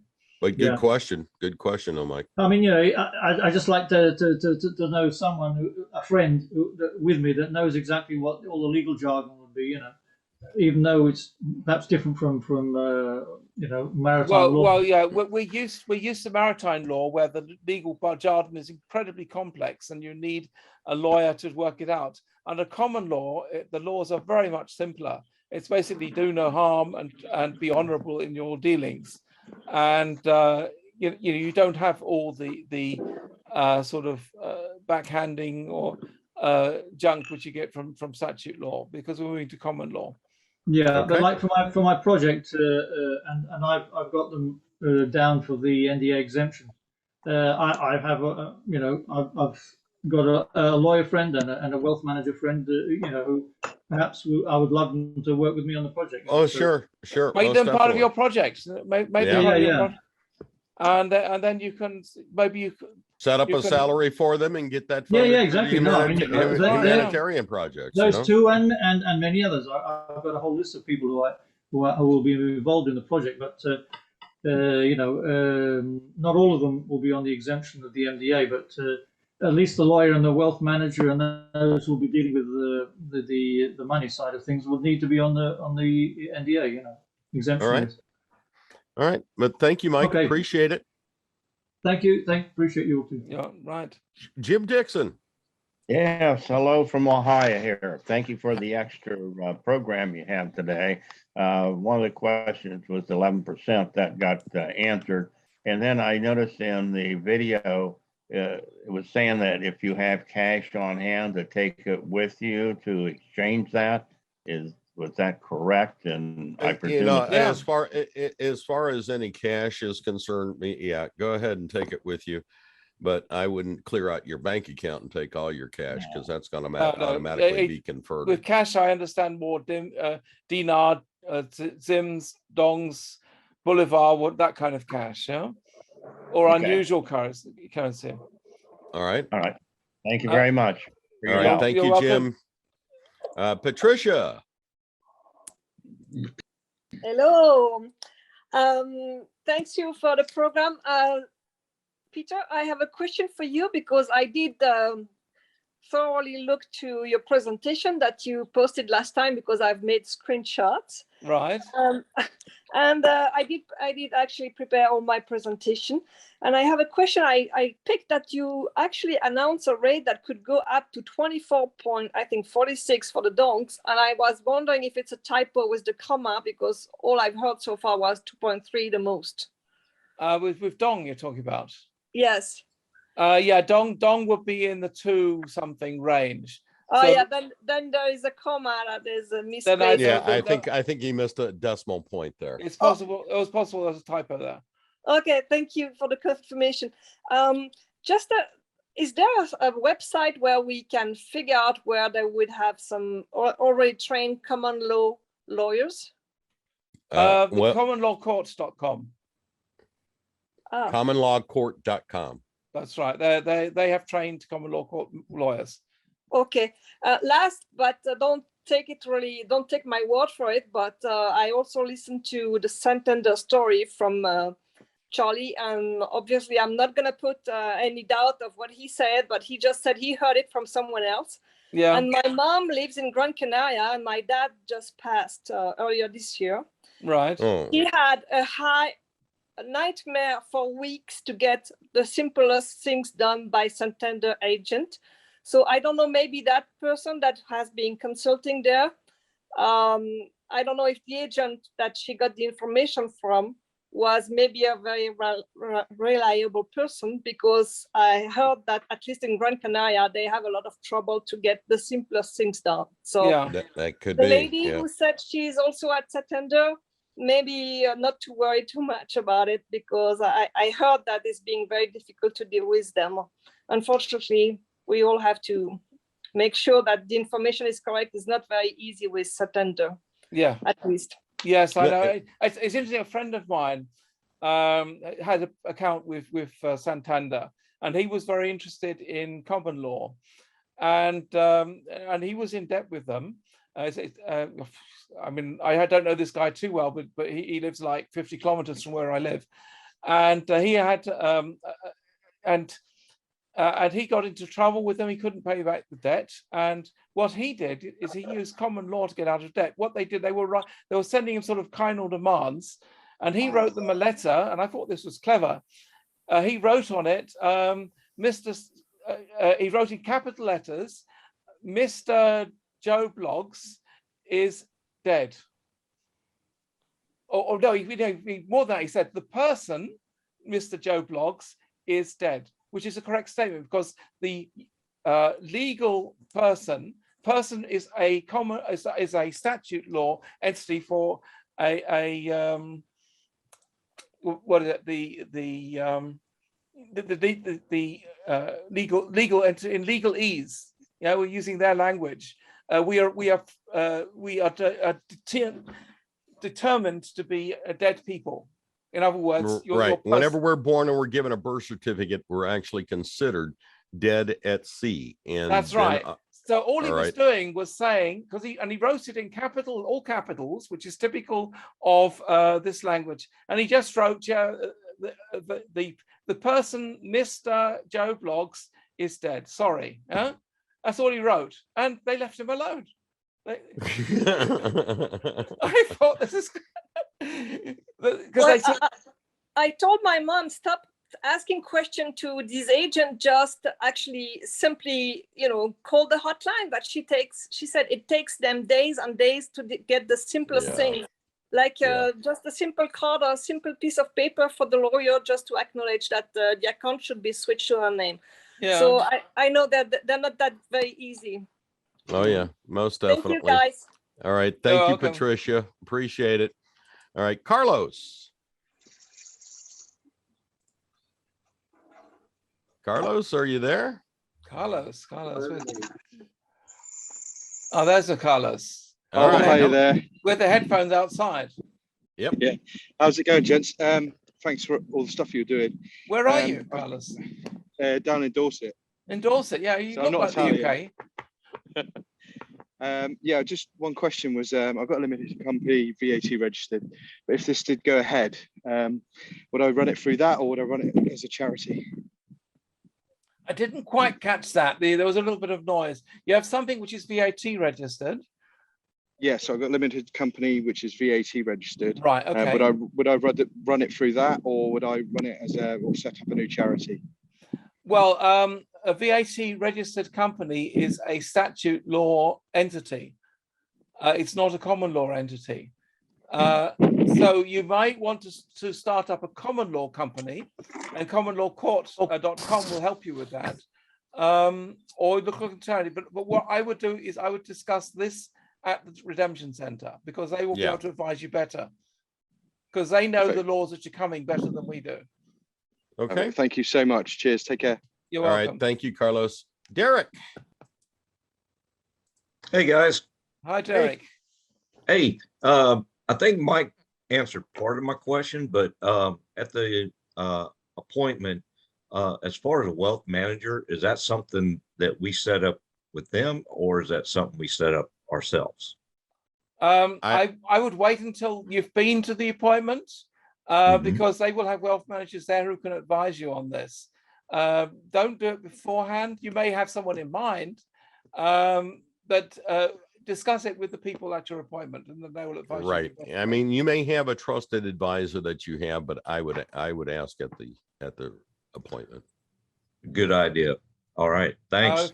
All right. All right. Okay. We have to start wrapping up soon, because we're getting to the 3 hour, 2.5. Yeah, we're coming up on it. Okay, we got. And we got another show tomorrow where more questions right. will be asked. Cynthia Scholes.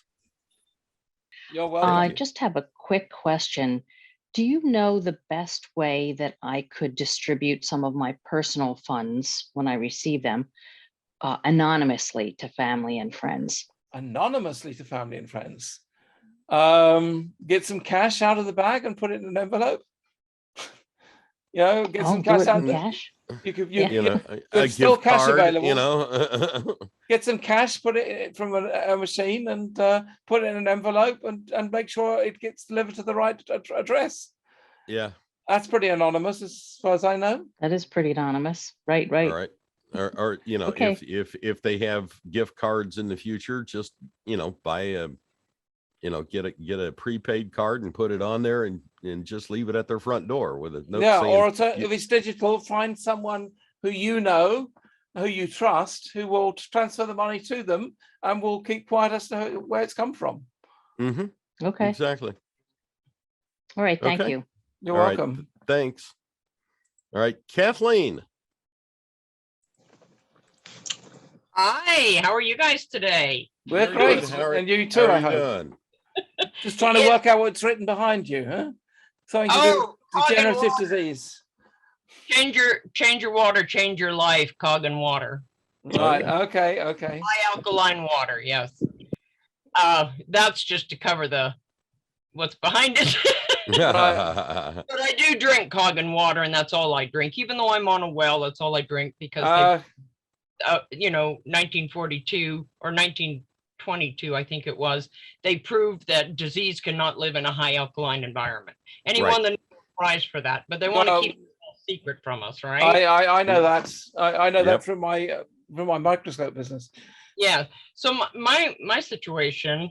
So back in the 80s, I was in Alaska, and the personality that I am, when I enter an area, you see its deficiencies, and my brain automatically goes to problem solving. What would best help everybody in that environment? Sure. So, and that happened when I was in Alaska. And it started with, building a 5-acre pyramid. I know it would be over 900 feet tall, but you can, cut it down as long as you have the energy lines right. Anyway, but in Alaska, fresh fruits and vegetables is a really big issue. By the time you get a head of lettuce up there, it's moldy 3/4 of the way through, and you're paying $10 for a little head. So that was in the 80s. This, so you need something to solve it. So I wanted year-round growing in that kind of cold climate that you could just give to people and allow them to come and get, sort of thing. Yeah. So that concept, of course, has kept growing. And mine is specifically for cold weather climates, working with geothermal and pyramid energy. Energy fields and rebuilding the microbial activity of the ground, as well as giving people a environment in which they can self-heal and with assistance, help people get positive and back to themselves. And I have equine therapy. So, and my project has a whole bunch of modalities in there. Sure. But because, and my point of all this is, God's been protecting me. I've always understood that money is the tool. It's not the God. It's just a tool to accomplish what you want in life. And we all need that. Since my life has gone the way it's gone, in God's protection of me, believe it or not, I'm now just sustaining on disability. But that doesn't mean the mind and having the right people in place cannot facilitate the project. But knowing what I knew of our system, and I've had a life of, it's really nice to beat them at their own game to help people and get them back to doing the right thing. So what's the bottom line, Kathleen? So the bottom line is they won't work with you honestly. So they would never start or become involved in a project like that because I demand good ethos. Yeah. And God knew none of them had good ethos. Right. Well, I mean, that's all going to change. I know. And that's the wonderful part about it. So unfortunately, knowing what I knew of the system, I set up, a statutory nonprofit 501c3, as well as a corporate entity which is affiliated with that, as well as irrevocable trusts based on the laws of the state in which I incorporate or set the trusts up in, which are set up under the statutory 501c3. Right. Irrevocable. And so I'm gonna have to redo all that, aren't I?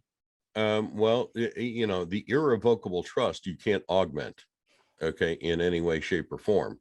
So the 501c that you currently have will probably have to cease and desist operations and build something new under a revocable trust, which can be modified in the future to include new projects, new trustees, new grantors, and things of that nature. Well, I don't even care if I change the grantor because the nonprofit is the grantor, but I do want to change the beneficiary because. Right. In an irrevocable trust, you cannot. Okay. I understood by statutory law that is not correct. The trustee can change the beneficiary at any time, but if that is so the case, then I would prefer to set it up as a revocable and allow the because who I have now has turned out to be quite a black hat organization, which really surprised me because they were supposed to be helping animals and they weren't. Okay, so but I say this is taking a lot of time, and I think this is not really helping the general thing. So we have to be fair because there are still people who want to ask questions. Right. So you're saying I'll probably have to just do corrections of everything. Thank you. Yes. Sounds like it. Yeah. All right. Your time and your help. Okay. All right. Billy. Yes. Let me make a suggestion. Yes. We have a number of people here who are here for the first time. So why don't we give those people priority over people whose faces we already know? Yep. Because the people who are regulars, they can come on our show tomorrow and ask the questions. Yep. So the TooleHouse. We got a ghost there in the TooleHouse. Yeah, that's me. I don't know. There's something wrong with the camera on my computer. The TooleHouse is a heritage home that I live in. Sorry. Okay. It's my house. Where is it based? It's I live in Kenora, Ontario, Canada. It's right on the north shore of Lake of the Woods. Oh, okay. Which is a very large inland lake with I think there's something like 10,000 islands on it or something. Wow, that's a lot of islands. Yeah. Pretty. So what's your picture question? in the background is not mine. That's my son's place. That's on Black Sturgeon Lake. My question is the humanitarian project that I have prepared all the information for is actually a joint effort with another person, a friend who also bought currency in order to support this. And I'm wondering what will happen if we have to present individually at the meeting when it's a joint project. Would it be possible to present together to present our project? When you make the appointment, make the people aware about it, that it's a common joint project. And you should be allowed to present it together because you're both involved in it. Okay. Yeah, because we bought currency separately, but we, conjured up this project together. Well, that's okay. I mean, if you're doing both working on one project, I mean, it's obviously up to the center, but I think you have good grounds to ask to do that together. Okay, awesome. Thank you for answering my question. And thank you for all you do. You're welcome. Thank you. Appreciate it. Pamela. Hello, thank you. Greetings from New Jersey. All right. Thank you for your work. I have about 90% of my binder complete, and I have my EIN number. So I've tried to do my homework, but I do have some questions. I wrote them down to be concise. The very first meeting, I feel obviously very nervous, and this is quite large. Can I and who can someone come with me? Just whether it's my adult son or a friend who's a financial advisor to bring with me to the first meeting. That's my first question. Second, should I still buy any more currency or gold and silver? Or whatever? Okay. So the first question, it sounds like you have self-confidence issues. It's a matter of if you're feeling good. One of the points of the meetings is not so much to assess your project, but to assess you as a person, because they want people who they can be confident will actually do the job they promised to do. Because if you're from their point of view, they want the humanitarian projects done, but they want people to be able to trust that the money they give the money to will result in people actually doing the job they promised to do. So it's a bit about integrity and your ability. And if you are going to be given millions of dollars or whatever to do your project, and you're nervous to even present the project, it wouldn't. No, that's not what I'm nervous about. I guess the whole exchange thing. I want to understand. I have a little bit of a legal background, and I'm an advocate. Right. My integrity. A list of reputable referrals. So that part, I can stand and fight for other people. Right. It's asking for my needs. That's where confidence, and wanting to make sure that I understand a lot of the financial stuff. Right. Okay. That makes sense? Yeah. Okay. Makes sense. I just almost lost the thread. First of all, you've got to look at it this way. The project is not for you. You're doing a humanitarian project. You are representing the people you're helping in the humanitarian. Okay. It's not a humanitarian project for you as a human, but for all the people who you are helping with the project. So you're really an advocate for all the people. They could be homeless people or sick people or whoever it is. You're advocating for them, and you're just the project leader. So it is really what you're used to. Do you get what I mean? Yes, that whole rephrasing it changes the perspective and puts me in a different mindset. Exactly, yes. That. So third question, quick, is I have at least 4 projects and I've had business plans written out. So see, for other people, I'm confident if I see a need, you know, my tagline is creating solutions to achieve success. Yeah.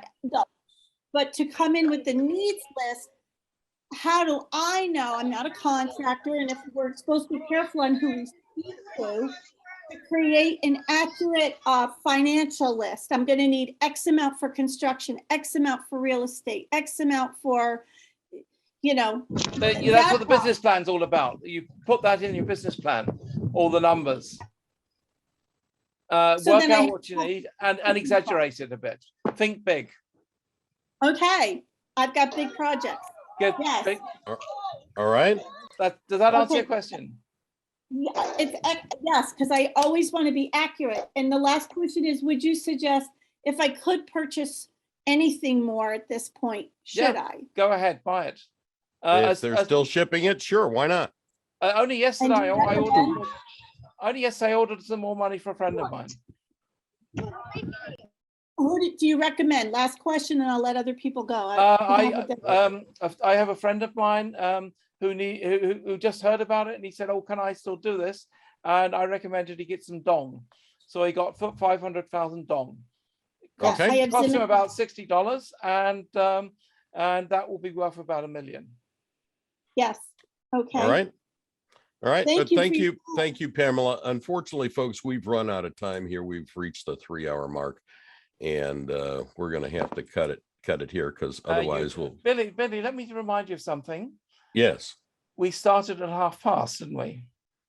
Well, no. Officially. Officially, yeah. 17:30 my time.